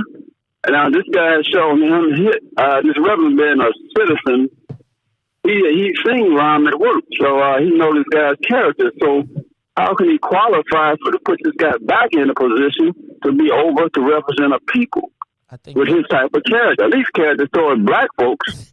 So he was definitely double talking. And I mean, it's business as usual. But I wish I could have asked him that as judging this man, as a man of God. What about the man's character? How you going to put him back in a position after you've seen what he's done as a black man to black folks? That's all I wanted to say. I would love to have asked. I would have loved to have asked him too, but I just kept on listening. Like, dang, go ahead, talk some more, because you told a lot. I mean, the gravity of the fact that you knew about the tape and you saw it before the election. Yeah, and you never said anything. And you never said a word. So essentially, you are the reason that Rahm got elected. Yeah, he's a co-conspirator. Oh, words. You've been hanging out with Salim with these good words. Let me get the calls. Who's on the live line? Caller? You there? This Greg. How y'all doing? This Greg. Hey, tell that baby stop doing push-ups at 10 weeks, man. He working out right now. What's up, Greg Sherman, ECCS. Hey, what up, y'all? What's up, Will? How y'all doing, man? Hey, happy Friday, everybody. Hey, to Sister Curl, I want to apologize just for being 5 minutes late because I got there and she was already hysterical. Wasn't no other men out there. But one thing you got to know, women and babies is off limits when we around. Women and babies should be off limits with any grown men around, but especially when we on the scene. Ain't no sister or no children got to worry about no harm. I'll die before I let something happen to an elder in my presence. So, sister, I was there. I didn't see an assault. I saw her very upset. And by the time I came out the church, the police was there on the scene handling it. So I don't know what happened. I know she was upset. She said she was assaulted, and there was 4 police officers on the scene. But I apologize for being a few minutes late, sister. I may have been able to assist you. As it pertains to Mr. Hunter, I never heard of this pastor prior to yesterday, right? My auntie is Pastor Dottie Sherman on this west side. I grew up before moving up north in Austin, right? So I'm very comfortable on the west side everywhere I go. I never heard of this pastor. Ty hit me. This pastor is in support of Laquan. We was just with Will the night before at the Federal Plaza. So I was first on the scene, Maze. I get there. He got a few security at the door. They see me. I got my bullhorn. You know how I be moving. They kind of acknowledge me. I guess they just had an incident with Sister Carol. They ain't really want no more smoke. So they let me in. I sat down. And then I guess the Pastor Hunter sent this henchman over to me because he saw that I had the bullhorn, right? Some words were said. They came over, kind of like touching me. I told them to keep it verbal. But long story short, the end of it was that pastor is not a respectful pastor. He was yesterday acting in the capacity of a henchman or a gangster. And so you already know when gangsters in the room, we going to talk it out, right? And so he quickly realized he wasn't dealing with the normal people. And we left. But it was heavy on me yesterday, so much so that I prayed about it. I felt I was questioning myself. Did I go too hard on him? You know what I'm saying? Should I have just gave him a pass? This is his nephew, blah, blah, blah. Like, I really struggled last night with being in a church, even though it wasn't a church during this capacity. It was a press conference place for him to tell these lies. But I just wanted to say this morning, I feel vindicated. I feel more happy. It's a happy Friday. I feel like I did the right thing after listening to everybody speak, even him. Right now, I know I did the right thing to challenge him. I wish I would have slapped him. But I just want to thank Maze. I want to thank Will. I want to thank Mr. Hunter. I want to thank Tyrone. I want to thank every caller for clarifying my spirit, because it's not easy, even though we know these pastors is full of shit, even though we know they've been stealing from our mothers and fathers and grandparents forever. It's still not easy to challenge a person like that in the church, right? But I feel vindicated this morning, and Will let me know when we going back at them, because I'll be there with my bells on, G. Love you, bro. I do want to say this too, man. One of the reasons that I wanted to come here too is because I'm a believer first. That's my faith. That's what I operate in. And it troubled my spirit to hear a so-called other believer try to use our faith as a vehicle of why he's doing what he's doing. And in response to Brother Greg, we're peaceful individuals. But I also want to remind people there is a scripture and a passage in the Bible where Jesus Christ himself went into the temple and whipped them. He took his belt off. He laid hands on people, a crowd of people, because they were stealing and misappropriating things in the temple. So we have to know how to appropriately do things. So I just wanted to say that. Yeah. Hey, look, I'm all about peace until it's time for war. This is the Maze Jackson Show. Riis, do I got anything? Am I clear? All right, y'all. It's time for war. I thought it was important today. You know, it's usually my Tell Me Something Good Friday. But I thought it was important that we dissected that. I got to tell you, y'all know how to break a nigga's heart, though. And I'm using that word because I feel a certain way. Like, y'all got to understand, like, to hear somebody say, okay, I saw the tape and I sat on it. It's crazy. Like, you said that. Like, you said, I saw it before. And so, wait, Pastor, you saw the tape before? Like, just think about everything that we went through that could have been avoided. And then I got to ask you, what? Okay, I got it 10 o'clock. So I got to ask you, though, like, how do we get out of this when that can happen? It's the Maze Jackson Show. Will Calloway, man, Joe, you crashed me, but you always got a spot. And I told you, as far as I'm concerned, if I ain't heard it from you as it relates to Laquan McDonald, I ain't rocking with it, right? I ain't rocking with it. I ain't trusting it. If they come and tell me that they got a Laquan McDonald Center and you ain't standing on top of it and ensuring that it's being done, it ain't the Laquan McDonald Center. It all becomes stuntery. Stuntery used for people who, because they can always sell it to you. They can always tell you, and it's a lot of black folks that be like, "Give it to me, I'll do it, and I'll make the people believe." No, it ain't happening. Look, y'all, for Maze and Riis, Ruthie, sometimes Todd, my man Will Calloway in the building. I am the host of the Maze Jackson Show, asking every single day, what's in it for the black people? And if you don't like it, you can still tell them. Maze said, we out of here. Peace. Today, the Biden administration is releasing what it calls a new strategy to fight domestic terrorism. Following a 100-day review, federal officials are now laying out a new plan hoping to deter, detect, and prosecute domestic terror. They went to the Capitol waving their flags and looking for smoke. He was out there looking for justice. They was over there looking for votes. Ashley Babbitt was with him and told all the people that nothing could stop us. She climbed through the Capitol window, breaching security, and called a shot, bro. The media say she a veteran. They paint the picture to make her look greater. But she disrespected the same country that she served. That makes her a traitor. They was fighting police, resisting arrest. On God, I couldn't believe it. I guess blue lives only tend to really matter when it's convenient. Hey, these are the times we witness in history. All because they didn't get a victory. United States is so contradictory. We get equal rights, that's a mystery. Politicians, they more like magicians. You know they got tricks up their sleeve. We point out the flaws that's up in this country. You know they gonna tell us to leave. Somebody try to help me understand it. Always seems like a double standard. They be out here leaving us empty-handed to certain rights we are not granted. The media is the culprit when it comes to the comparison. Cause when it comes to race, they always changing up the narratives. Terrorism. They say you a patriot, call you a hero. I call it terrorism. And that's on the real. You know what we know, I say it's terrorism.